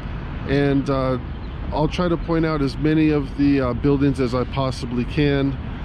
This large building right here in the center, that would be the Woolworth building, which was built in 1912 and was the tallest building in the world up until 1930, with a height of 792 feet, and even today remains one of the 100 tallest buildings in the world. And it was actually used by the Woolworth Corporation up until 1998, when they closed most of their stores, and now it's occupied by the New York University. And they have a main campus. It's not too far from here, maybe about a mile. And the building off to the right there, the black building, that would be 250 Broadway. And that's used by the New York Housing Authority. They basically run the public housing in the city of New York, and there's actually quite a bit of public housing. It's estimated that approximately 10% of people that live in New York live in some form of public housing. It's either controlled by the city, or also there's federal programs such as the Section 8 housing vouchers, and that's pretty big out here too. So not everyone in Manhattan is rich. And the building the brown building just to the left of the Woolworth building, that's 225 Broadway, and that is used by Pace University, and they also have a campus nearby here that I'll be walking right by. And looking towards the south, that would be Park Row Street, and I'll just be walking up Park Row.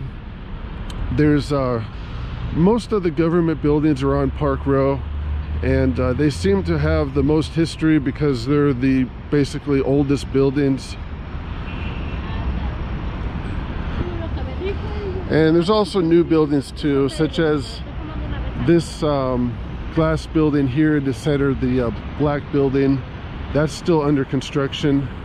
It looks like that's going to be business on the ground floor, and then up above are apartments and condos. And it seems like most of the buildings are set up that way. And this is now Park Row Street, and this red brick building across the street, that would be the Potter building. And an interesting feature about this building is that the building before it burned down, and this building was built to be fireproof, and it said that on the ground floor the walls of that building are about 4.5 feet thick, and that was built in 1886 by Orlando Potter. And it is now today used for residential on the upper floors, and the ground floors are business, and there's a Starbucks coffee shop on the ground floor there. And as I'm finding out, it's kind of difficult to find a bathroom in New York City, surprisingly. Starbucks, they said their bathroom is closed because of the coronavirus, which I don't know, seems to be kind of more of a convenient excuse not to let the public use their restrooms. But it's a good thing that they have a few shopping malls here in Manhattan where you can actually, the public can enter and use a restroom. And across the street, here's one building for Pace University, and off to the left, that would be their main campus. And let me see if I could just get around this bus.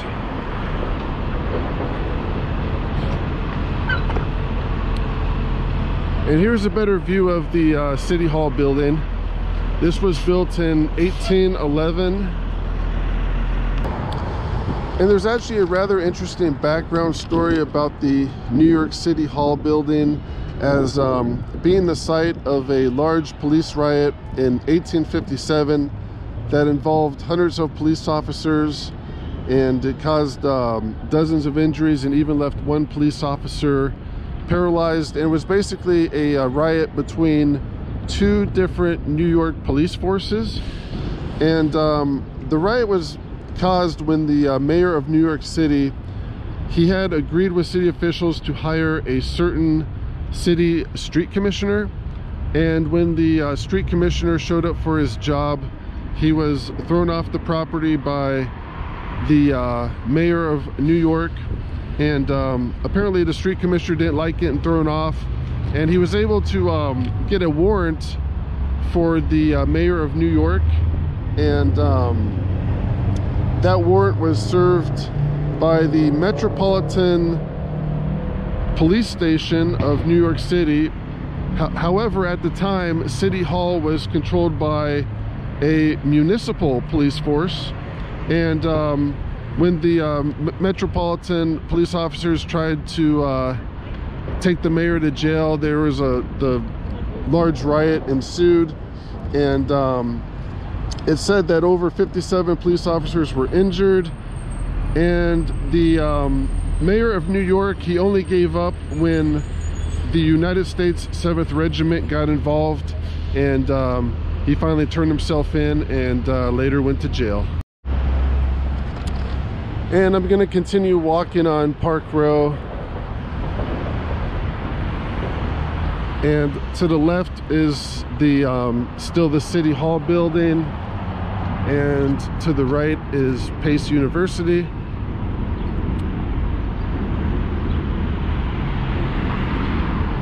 And up ahead here, Park Row branches off, and that would be the Brooklyn Bridge, directly in the center there.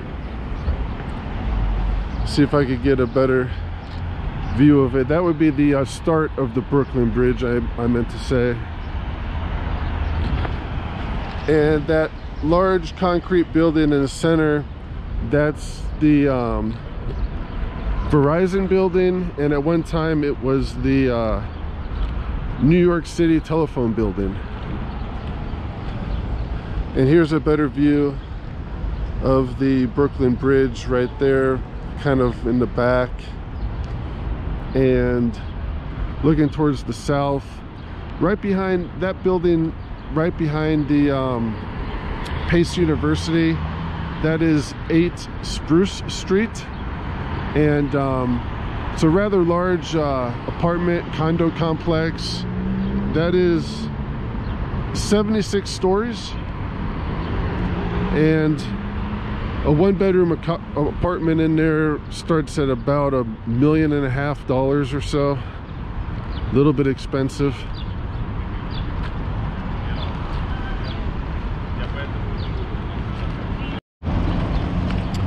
And Park Row now turns into Center Street, and there's a couple food carts here set up, and there's the Brooklyn Bridge off to the right. And this building here, directly in front of me in the center, this is 1 Center Street, and it's listed as the Manhattan Municipal Building, which was built in 1914. And even back then, it was quickly overgrown by the city of New York, which is also the largest employer in New York City, with over 325,000 employees. And that's just one of the buildings that they own.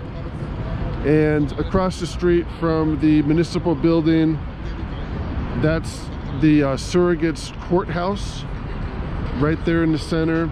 And it's also known as the Hall of Records.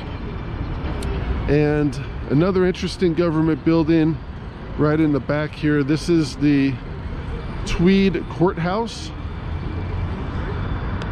And the Tweed Courthouse was built by New York City Commissioner William Tweed in 1872, and things didn't end too well for Mr. Tweed. He was also known as Boss Tweed at the time. Just 5 short years after this building was completed, William Tweed was convicted of 202 counts of embezzlement and theft, and was sentenced to 12 years in prison, though he only wound up serving 1 year. And at the time, it was estimated that Boss Tweed had stolen between $25 to $45 million, and that's in the 1800s. So now that would be probably close to $1 billion. When Boss Tweed was released from jail, he fled to Spain when the state of New York filed a civil suit for return of the millions of dollars that he had embezzled. And it doesn't look like at the time the criminal court, they had a way to impose a restitution order on William Tweed. So they had to sue him separately. And the US government found Boss Tweed working on a Spanish merchant ship, and he was extradited back to New York City, and where he was again jailed. And this time he agreed to testify about the workings of the Tweed scam ring, basically in exchange for his freedom. And though he did testify, he would later die in New York City jail, presumably from pneumonia, at the age of 55. And this building is still called the Tweed Courthouse. And It's currently used by the New York City Department of Education. And I'm now walking back towards Center Street, still in front of the municipal building. And also I should just point out too that right across from Center Street and Park Row, this Brooklyn Bridge, you can actually walk across it. There's a crosswalk right there where all the food stands are set up, and you could actually walk all the way across the Brooklyn Bridge, which is a pretty interesting feature.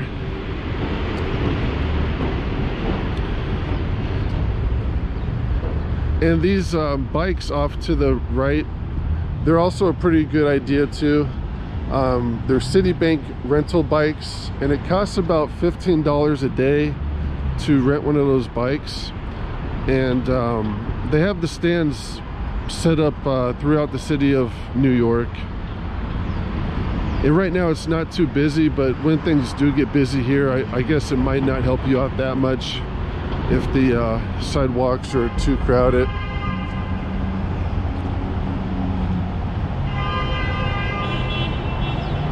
And here's a front view of the municipal building of New York City, and it looks like even the government employees have the window air conditioners.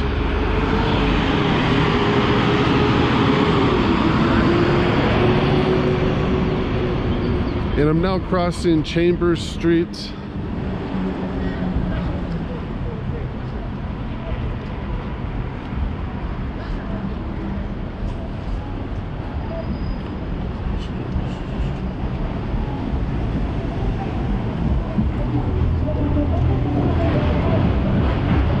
And I should also point out that these grates here in the sidewalk, these are ventilation shafts for the subway. And I could actually hear a subway train passing down there. Looks to be, it's probably about 20 to 30 feet down. Definitely would not want one of those grates to come undone.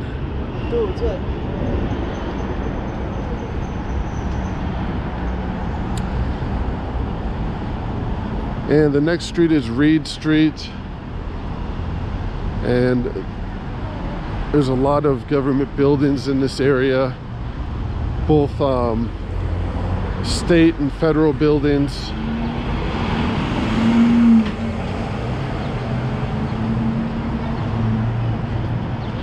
And across Center Street, that building right in the center, that's a church building. It's St. Andrew's Catholic Church. And though it does look older than these larger buildings, that was actually built in 1939. And the next building, this large building in the center with the tower, that would be 40 Center Street, which is the Thurgood Marshall United States Courthouse, and that would be a federal courthouse which was built in 1936 and named after Supreme Court Justice Thurgood Marshall.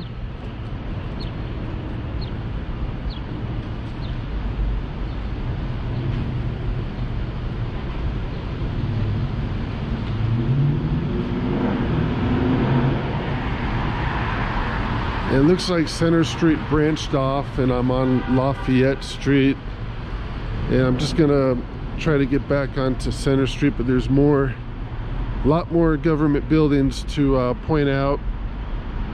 That building in the center there to the left of the federal courthouse, that would be the New York State Supreme Court. And across the street, this large concrete and glass building, that is, it's showing up as a federal building. That is the Jacob J. Javits Federal Office, and there's such federal offices such as the U.S. Attorneys and even the FBI are located in this building.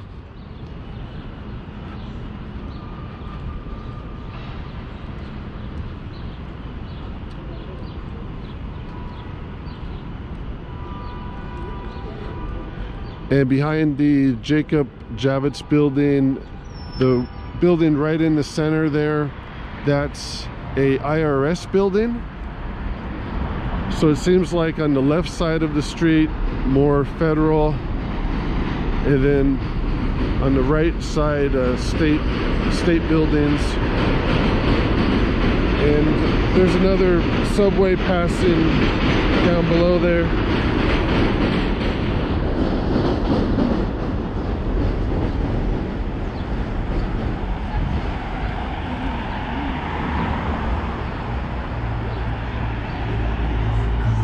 Now about to cross Lafayette Street, heading back to Center. And there's still a few more government buildings in this Civic Center area to check out. This looks like a little open park plaza they have. And just about every park area is named after somebody, so let's see what the sign says. It says Thomas Paine Park, a 1.8 acre park. Pretty nice for New York City.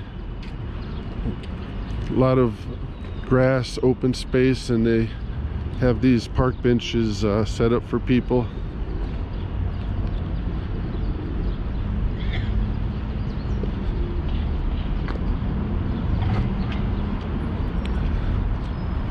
And this building right in the center, this is showing up as the New York City Department of Health.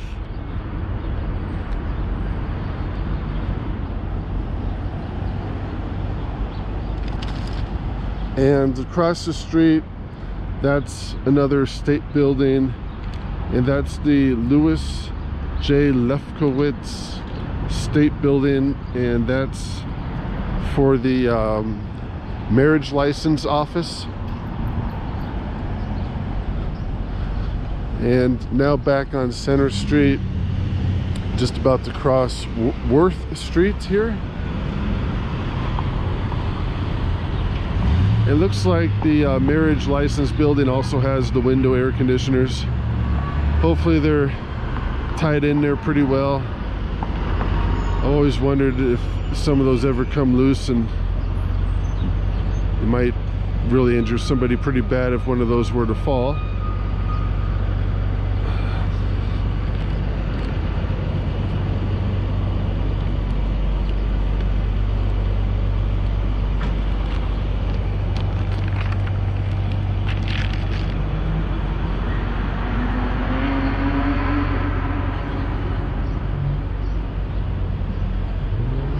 And I'm now back on Center Street, and there should be a couple more government buildings in the Civic Center area.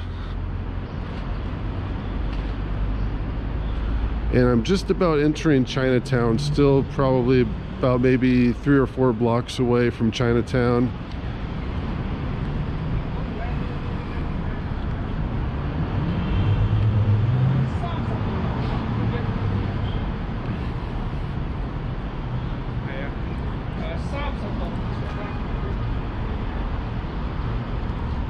And these buildings to the left, or these group of buildings, that is the New York County Criminal Court building, and that serves as the courthouses for Lower Manhattan.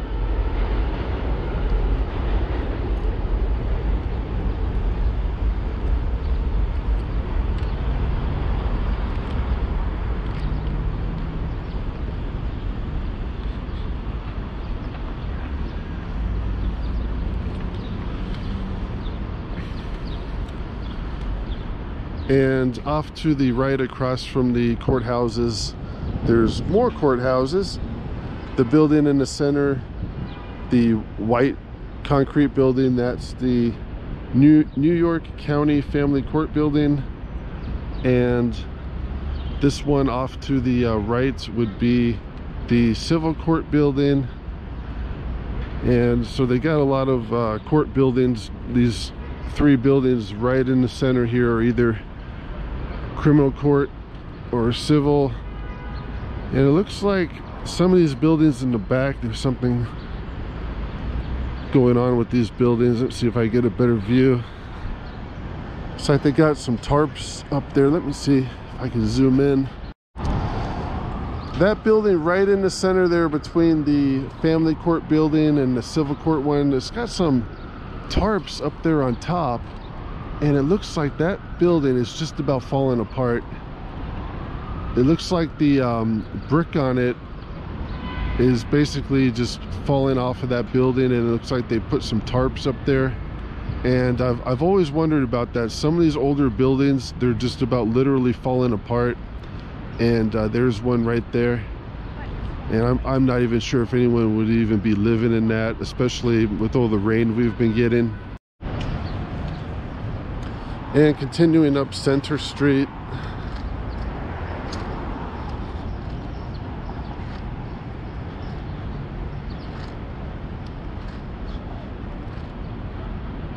and here's a front view of the criminal courthouse buildings. I actually thought the criminal court would even be bigger than that, but it looks like that's just for lower Manhattan, and there's more courthouses. They're spread throughout New York City basically.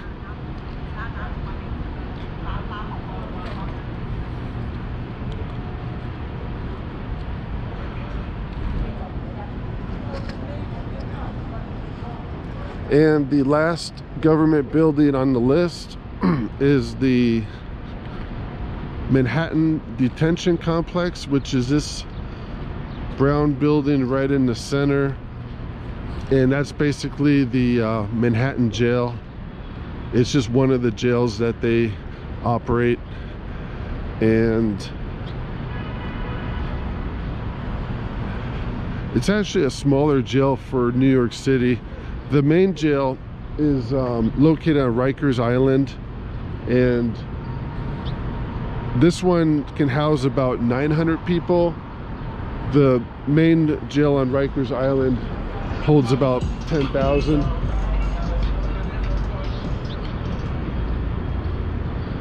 Just trying to cross the street, a little bit busy. Looks like people are just getting off of work.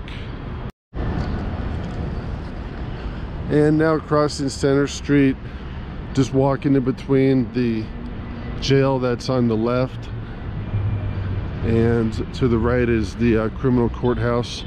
And it looks like they have the two connected, so the people in jail don't really have to go too far to get to court.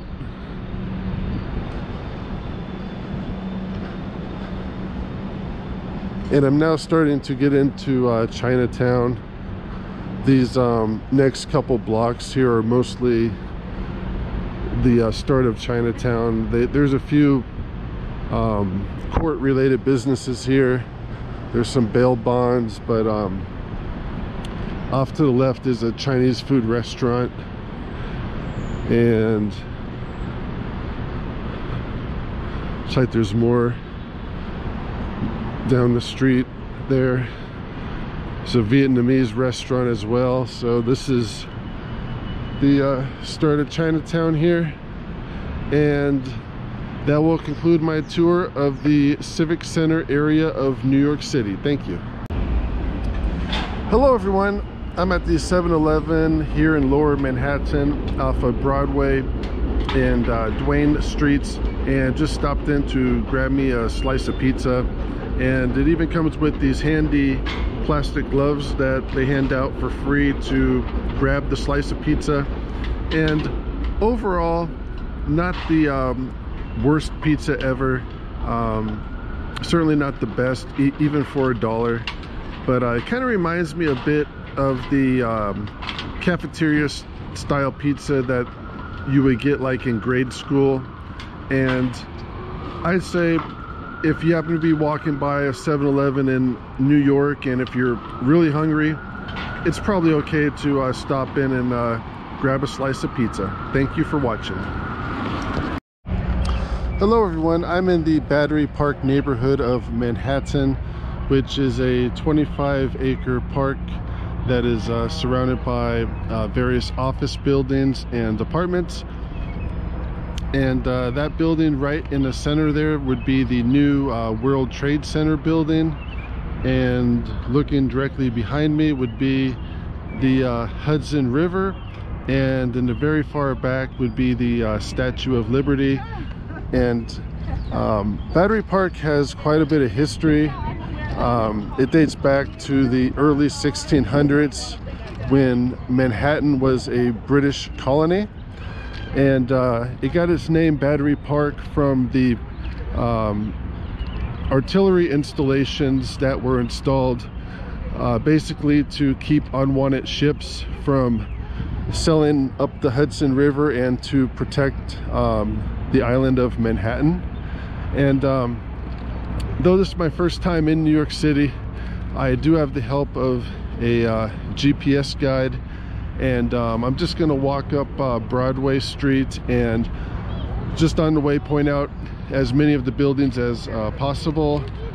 And these two office buildings, the one on the right would be 17 State Street, which is a 42-story office building built in 1988, and the one on the left is number 1 Battery Park, which was built in 1969. Sorry about that. And the largest tenant of number 1 Battery Park would be the law firm Hughes, Hubert, and Reed.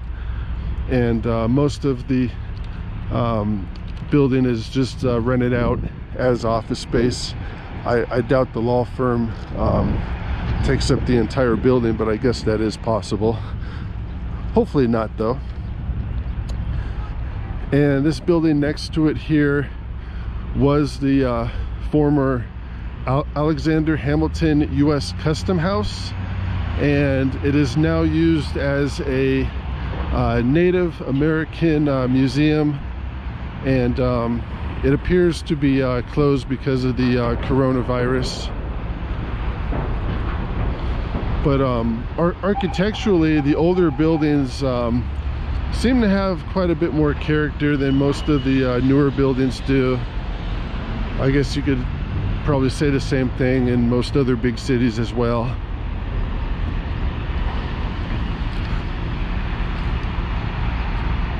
And up ahead here is the intersection. This is State Street, and directly ahead would be Broadway.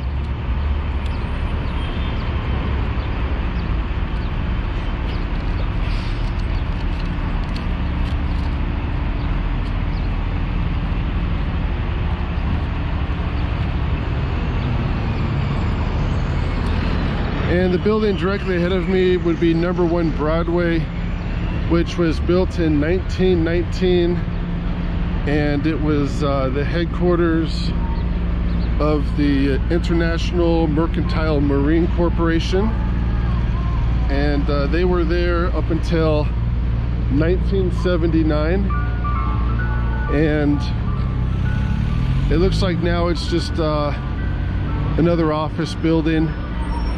And off to the right, this would be the former Custom House and Native American Museum, and it has a pretty neat entrance area here.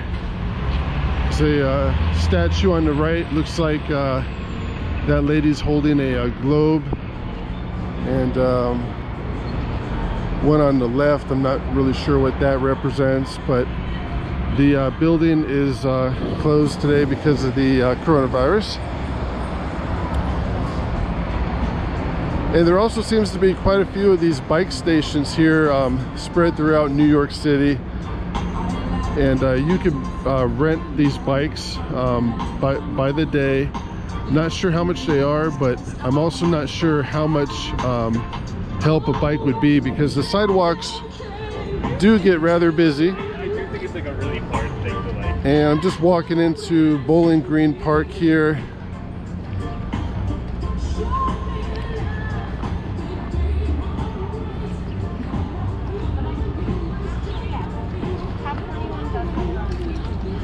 Looks like there's a street vendor off to the right selling some clothing and some hats.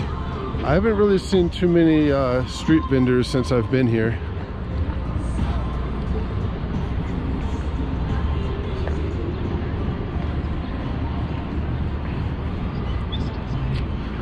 And one more interesting thing about Manhattan, they use these rather kind of interesting trash cans. You put your trash in and just through that door, and they might do that because they want to keep out basically homeless people that rummage through the garbage and whatnot.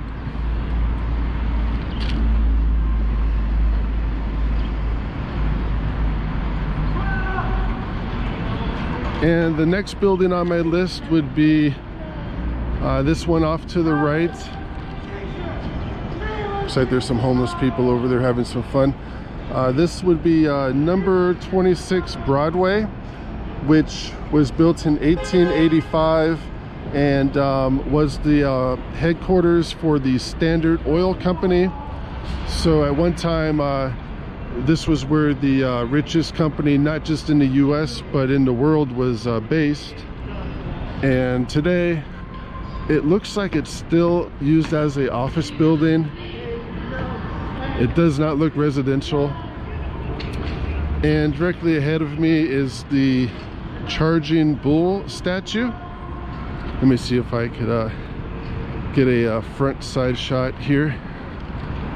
And this always seems to be a pretty popular tourist spot for pictures and selfies and whatnot.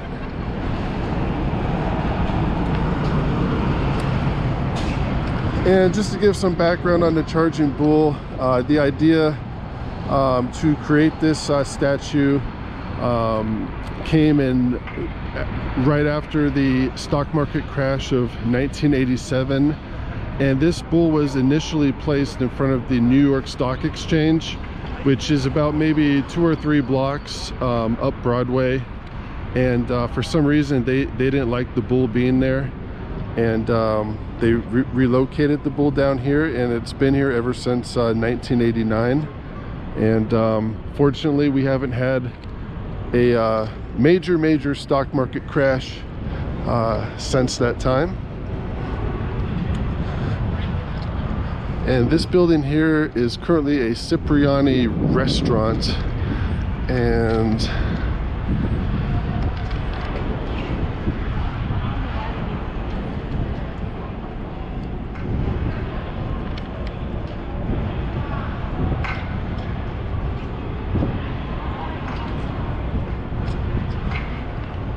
this is 25 Broadway, which was built in 1921 for the British shipping company Cunard Corporation, and they were the company that built the Queen Mary.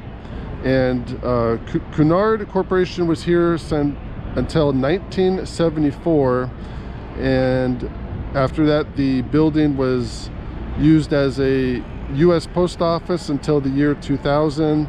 And then when the post office moved out, it's been used as a Cipriani restaurant, which is pretty much a high-end restaurant. And I'm just going to continue walking up Broadway Street here.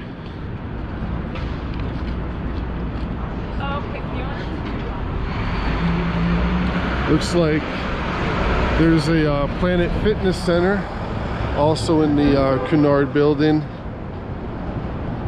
Kind of wonder what Mr. Cunard would have thought about his building being used for a fitness center. And there's a few restaurants across the street. There's a Greek from Greece restaurant, cafe. Looks like it's closed. And a Benito sushi and noodles restaurant.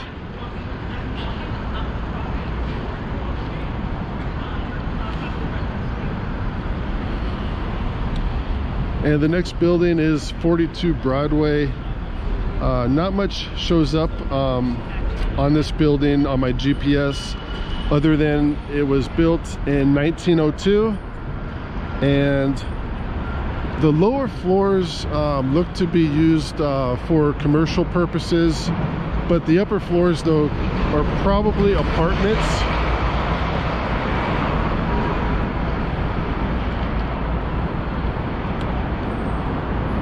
And off to the left here is a Dwayne Reed Pharmacy, and it's like a little grocery store.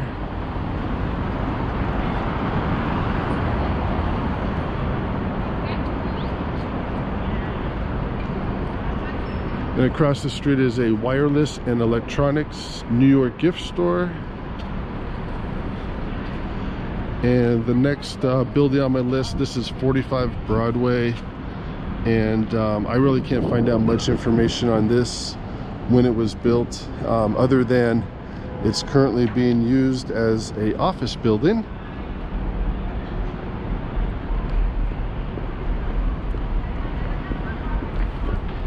And looks like some more construction here coming up. And to the left, this was a TGI Fridays, which looks to be closed. I'm not even sure if that store is ever gonna reopen either. Could be just one more victim of the coronavirus.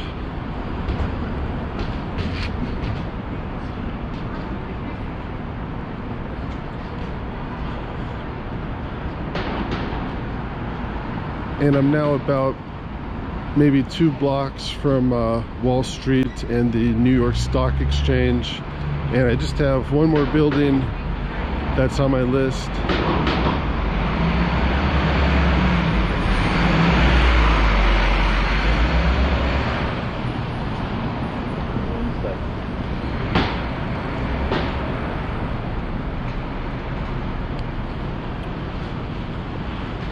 And across the street, though we're still on Broadway, it says One Wall Street Condominium Residences. And it looks like just the facade part of the building has been updated. And let me see if I get on the other side of this scaffolding. So that's looks to be condominiums. And the last building on my list is 65 Broadway. This is showing up as the former American Express building that was built in 1917, and American Express Corporation was here until 1974, and it's currently being used as office space. And they also have a little grocery in here that I could check out real quick. Just got to put my mask on. There's still a mask wall here.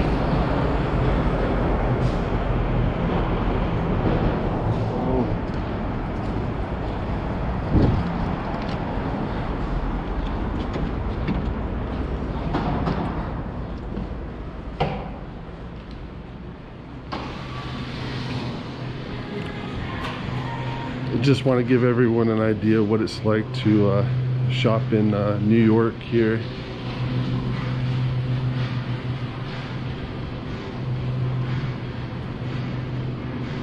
Here's a lunch buffet. It says $10.99 a pound for looks various rices and vegetables, mashed potatoes, fried chicken, and various beverages.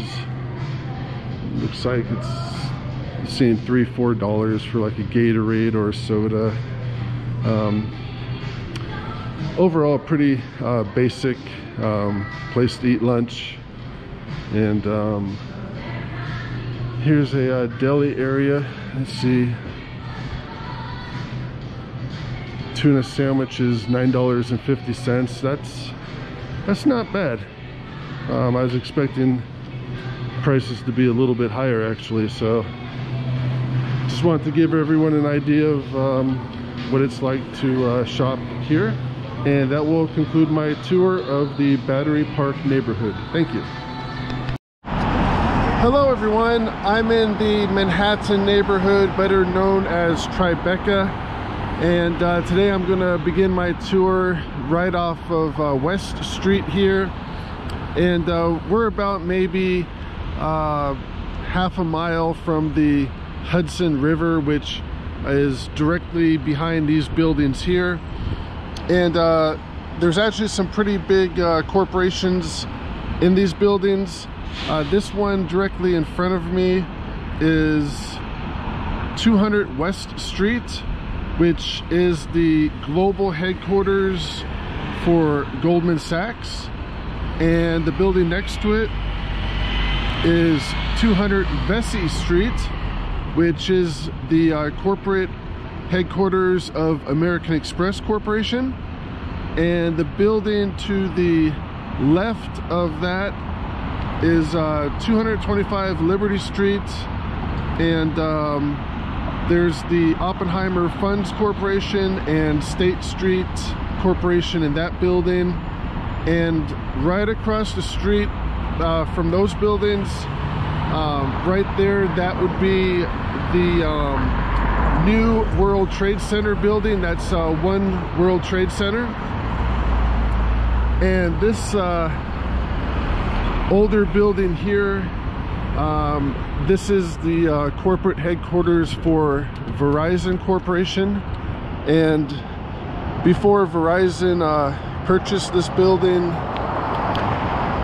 this was the New York Telephone Company.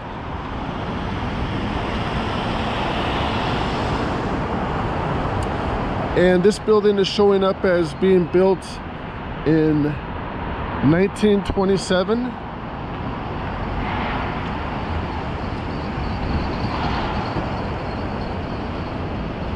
And next to the Verizon building, that would be, let's see if I get a better shot of it here. That's that big stainless steel and glass building. That's 7 World Trade Center. So there's quite a few big buildings and corporations just right in here in Tribeca. And across the street, this building here is the headquarters for the Bank of New York.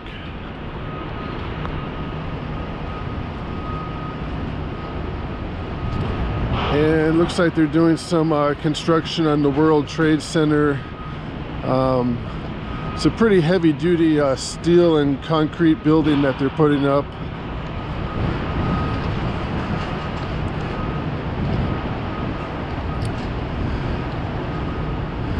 And I'm just going to walk up Greenwich Street today and try to point out as many buildings as I can. And Greenwich is the next street coming up here.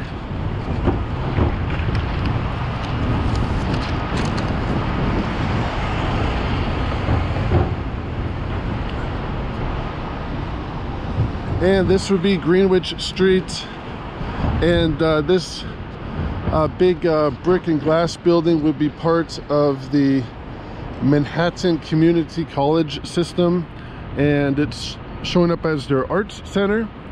And this building right in between, this older looks like a stone and concrete building, that's listed as the federal building, and it doesn't really say what federal offices are there. It looks like they also have a post office there, but it's pretty big building to be just a post office.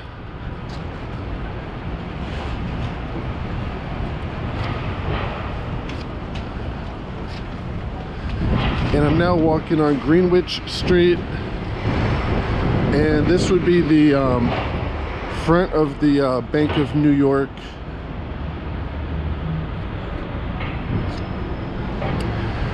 And some of these buildings, not a whole lot is showing up for them, like this one across the street. I tried looking it up, and it's basically just a standard office building. Probably pretty similar to what you would find in almost every major city. No major corporation is showing up as a tenant in this building. But they do have a Target store right on the ground floor there, so that's pretty convenient too for the people that live here.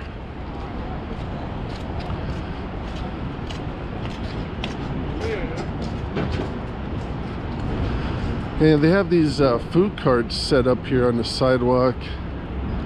This looks like Korean food.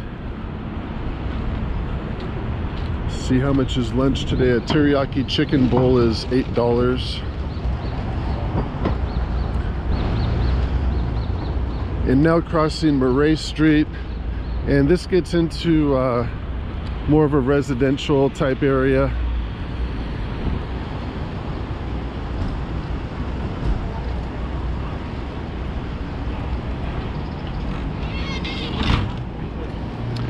And off to the right, there's a Barnes & Noble store, and up above they have apartments.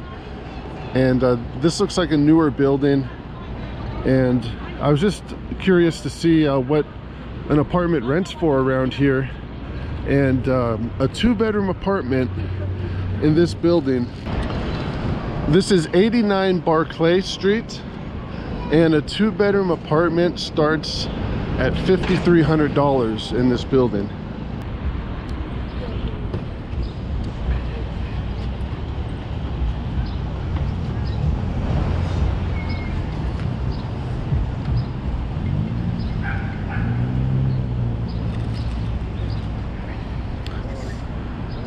And off to the left, this is a grade school.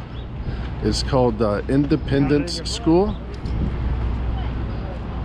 And to the right, more apartment buildings, and on the ground floor there's a few businesses, a TD Ameritrade Bank.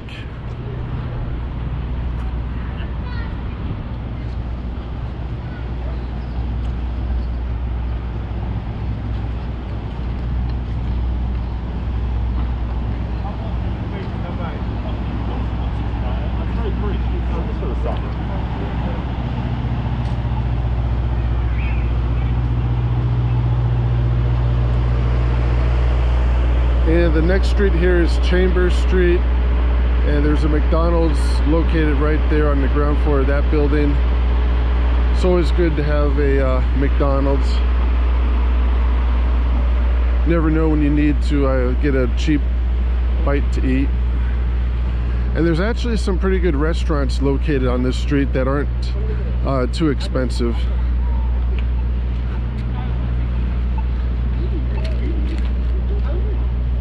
And off to the left here is a park. It's called Washington Market Park, and it's fenced off pretty well. They got this iron wall around the whole park. See if I get a better view of it. It's like just a basic park, pretty much. Not sure why they have so much security there, but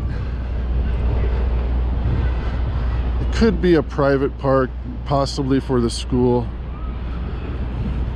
And across the street, more apartment buildings, and looks like there's a few vacant stores, and that seems to be kind of happening more now, and it could be because of the coronavirus kind of made it difficult for a lot of these businesses.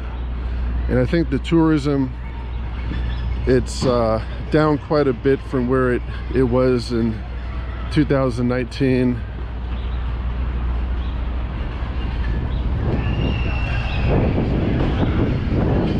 And this large building here, this is Independence Plaza, and from their website they say they're a high-rise luxury apartment complex built in 1975. And these are a little bit cheaper than the apartments that I was looking at before over by the Barnes & Noble. A 2-bedroom in this apartment complex starts at about $5,000 a month. So even though it's an older building, it's not a whole lot cheaper.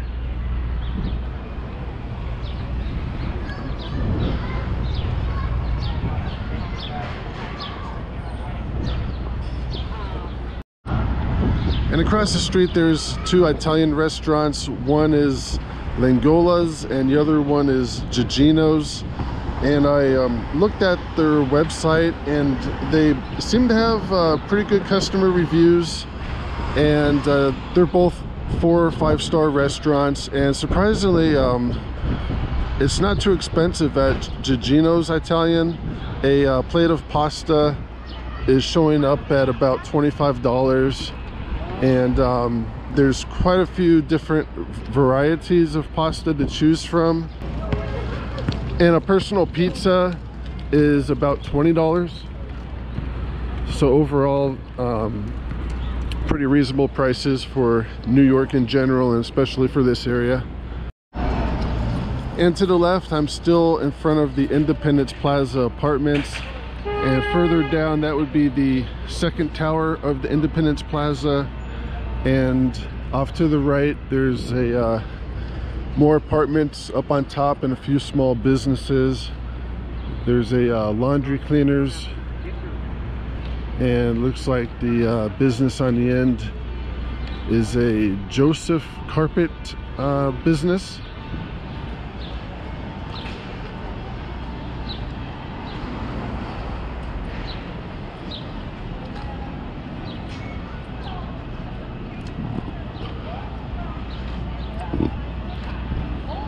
And this next street is J Street, and that large building at the very end there, that would be the former headquarters for the Western Union Corporation. And that building was built in 1930, and it served as the headquarters for Western Union up until 1973. And the building is still used as a data center and office building. And continuing on, still walking on Greenwich Street.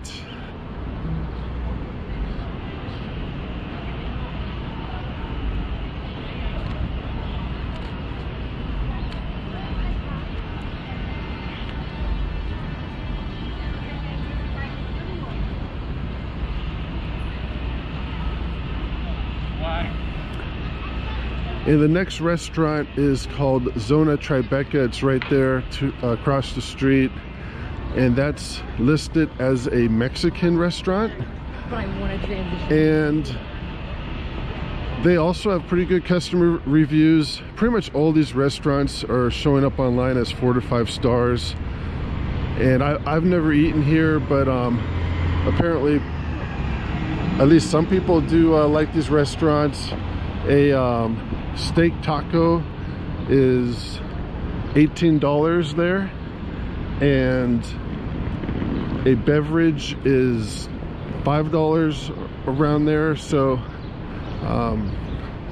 not too bad, a little bit more expensive than the Italian restaurant.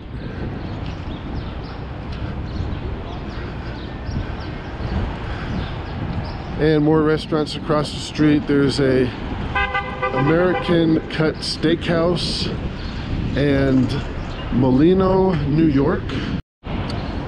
The Molino, New York is a Italian restaurant, and this one looks to be a bit more expensive. A pasta plate here is about $30 to $40, and it also has good customer reviews though. It's a 4 to 5 star restaurant. And it looks like there's quite a few empty buildings, empty storefronts that are next to it. There's a for lease sign on that building. And the next restaurant is Benvenuto Cafe. And just looking at their website, it's a decently priced cafe. I'm looking at their breakfast menu, and a 2-egg breakfast with bacon and toast is $13. So that's not too bad. And off to the left, that would be the third tower of the Independence Plaza Apartments. And all three of these towers pretty much look the same. And total, there's, I believe, about 1,300 apartments just in that one complex between the three towers.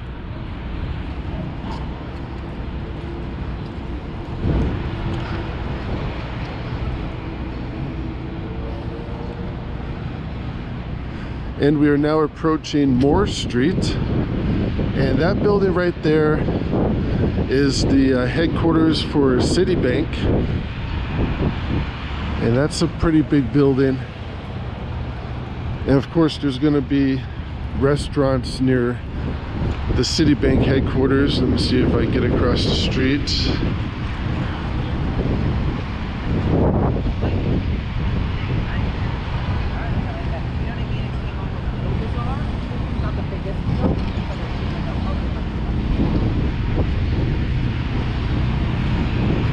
Here's the front of the Citibank headquarters. And the one thing I like about this building is they actually have an open space area.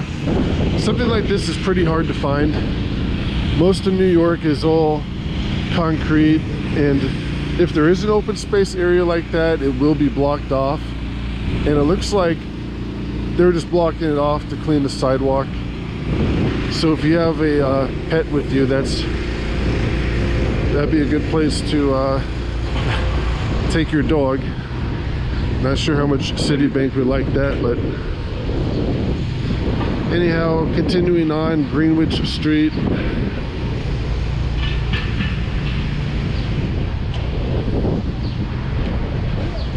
And there's more apartment buildings across the street, and first restaurant is the Greenwich Street Tavern Restaurant and Pub.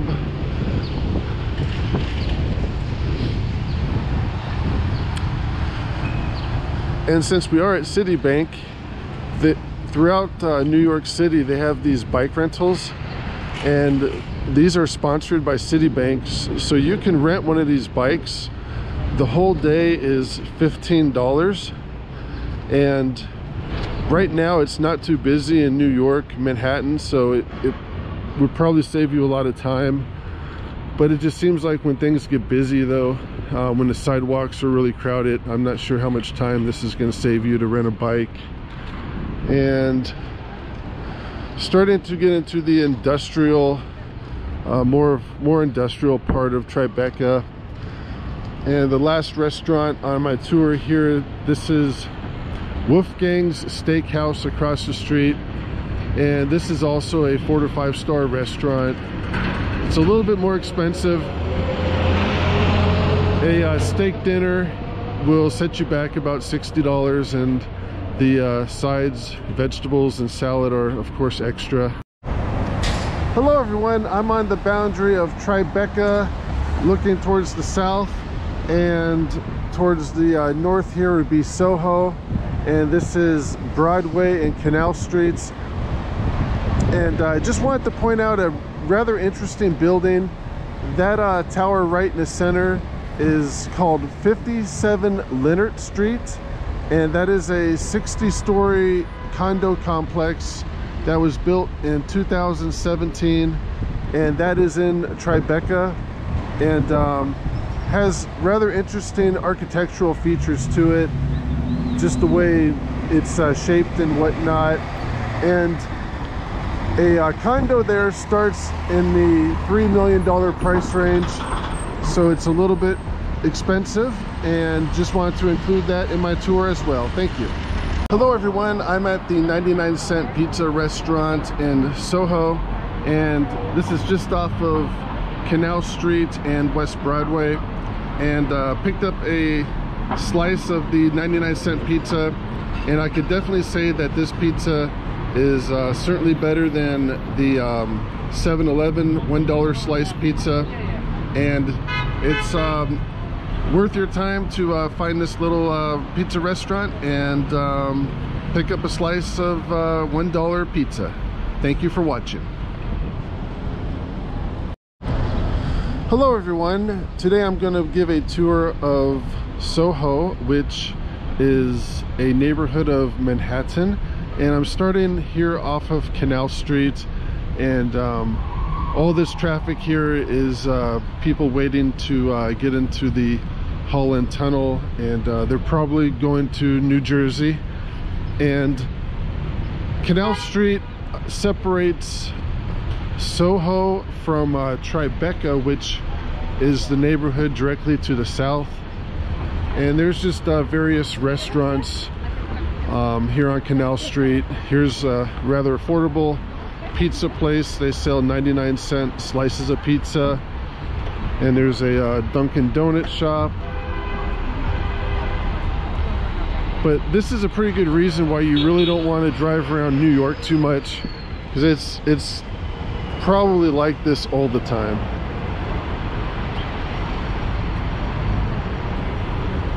And I'm now walking down Broadway Street, and I will try to point out as many of the buildings and shops as possible. I should also point out that the word SoHo is an acronym, and that stands for South of Houston Street. And Houston Street is about 4 to 5 blocks further down Broadway, and the walk will probably take about maybe 10 to 15 minutes. And the first big business is this hotel here. It's the SoHo Grand Hotel.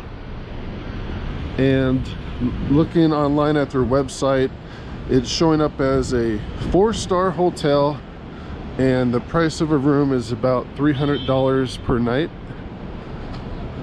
So like most of the hotels in Manhattan, it's a little bit expensive.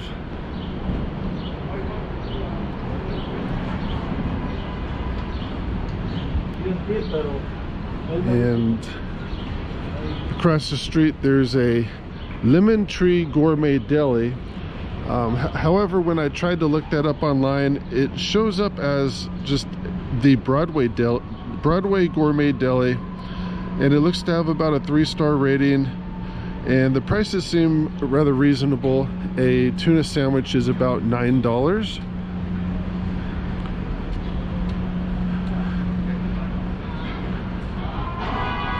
And the next restaurant on the right is the Molino Italian restaurant, and this is showing as a 4-star restaurant, and a pasta bowl is about $20 to $30, and overall they do have pretty good customer reviews.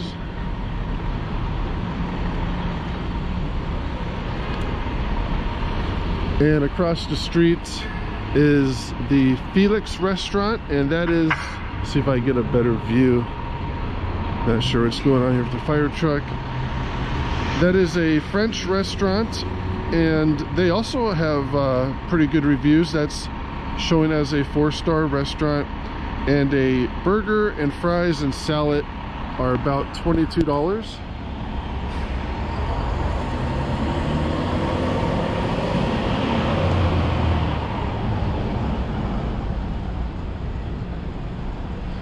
And it looks like there's a mix of residential and businesses in this area, and this residential building here looks newer. It looks to be still under construction, and then some of these older buildings are also under construction. Right now I'm walking under some scaffolding, and these look to be pretty old buildings here up above. Probably the 1800s at least. And the one across the street is also being refurbished.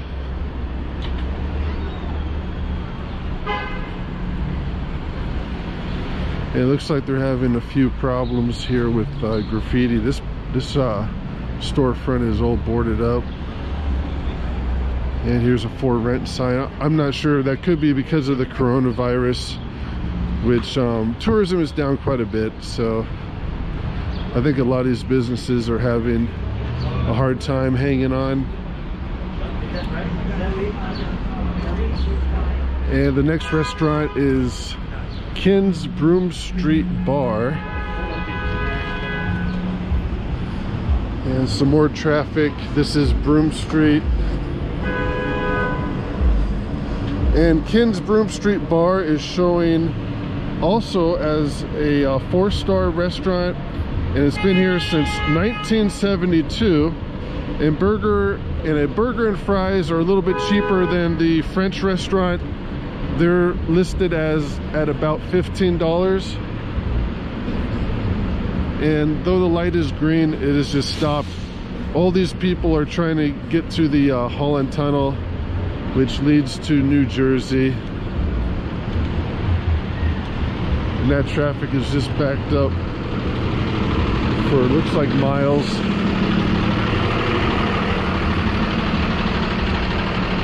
just completely backed up, and it doesn't look like these people will be going anywhere in the near future. And I'm still on Broadway.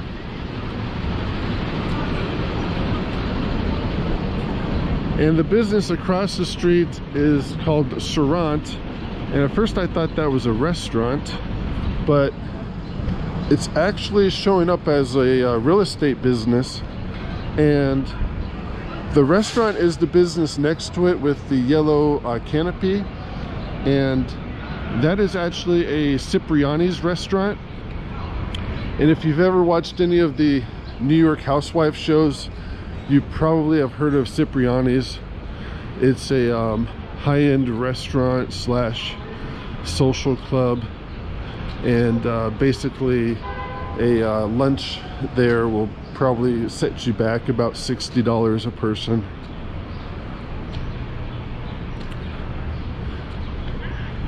And continuing on along Broadway, more high-end retail shops. This one's called Free People, and let's see what Free People sells. Looks like it's women's clothing.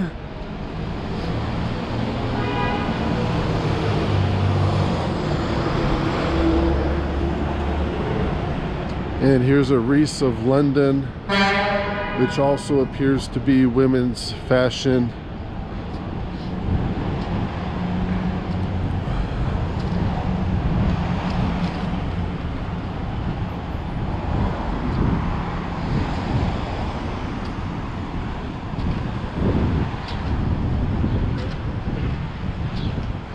And across the street is a laundry business, and that looks to be could be a restaurant. It could also be a perfume soap store. Kind of too lazy to walk across the street to check it out any further,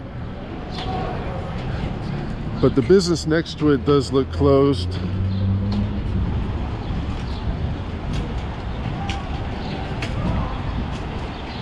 And here's a eyeglass shop, and I am now at Spring Street.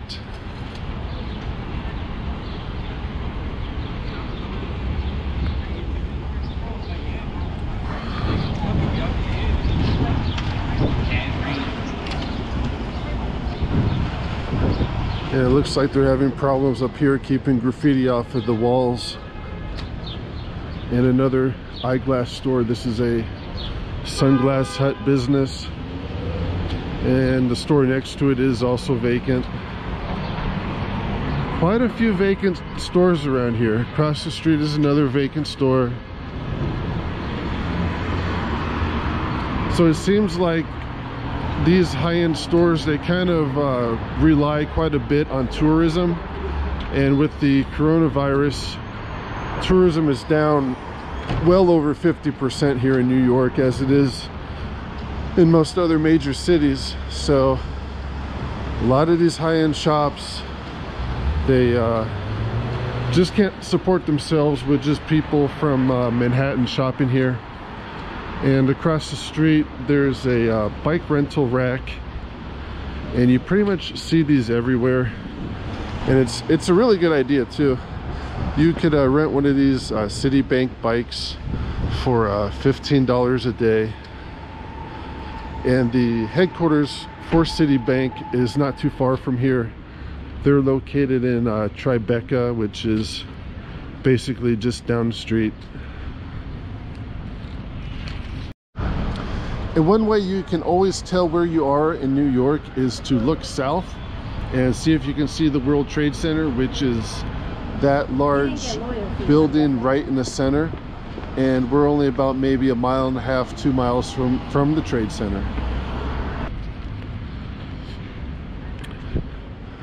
And some more vacant stores across the street with a lot of graffiti on them. I'm surprised whoever owns these buildings doesn't take better care of the exterior of the building.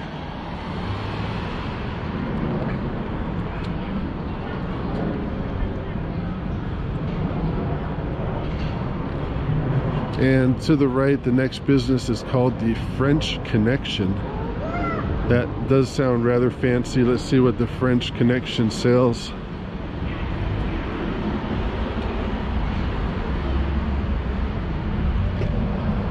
And it looks like this store is closed as well. Looks to be vacant.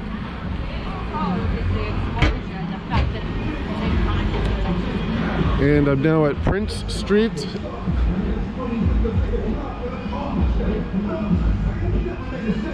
And the next business is a Coach store, which appears to be women's handbags and other fashion accessories. And across the street there's a Happy Socks store, and they look to specialize in selling socks.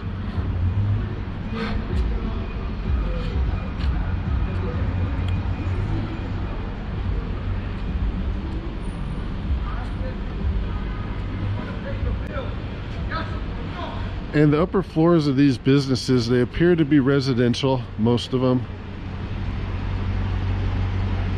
And there's also a water tower on top of that building there.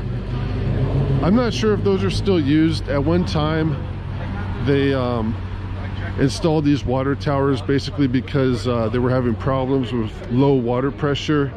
And the people on the top floors basically didn't have any water. So they put these water towers up on top, but I don't think water pressure is a problem anymore, so they're probably not being used. And they probably just leave them up there more just for looks. And there's even some graffiti up there too.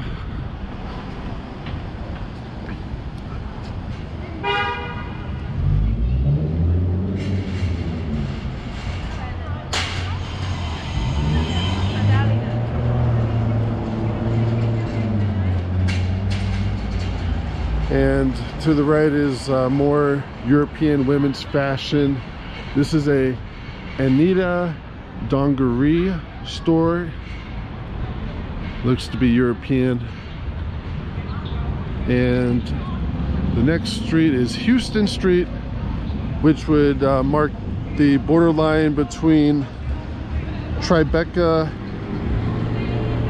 or excuse me, this is the borderline of SoHo, and to the north is Greenwich Village and the West Village. And some more apartment buildings. And these apartments here, just to give you an idea of what it costs to live here, this is 505 LaGuardia Place, and these apartments were built in the 1960s. And I can't really zoom in too well with I'm using a GoPro right now, but if I could zoom in, the exterior of the building is concrete, but it's starting to flake off, and you can actually see the rebar of that building. So it actually seems like it's a bit older than a 1960s building. But the cost to rent a one-bedroom apartment starts at $2,900. So this is still a pretty expensive area, and I don't believe there's any public housing very close by here. I think the closest public housing is probably on the Lower East Side, which maybe isn't too far, maybe about two miles from here. So overall, probably still a good area to visit. And that will conclude my tour of SoHo. Thank you.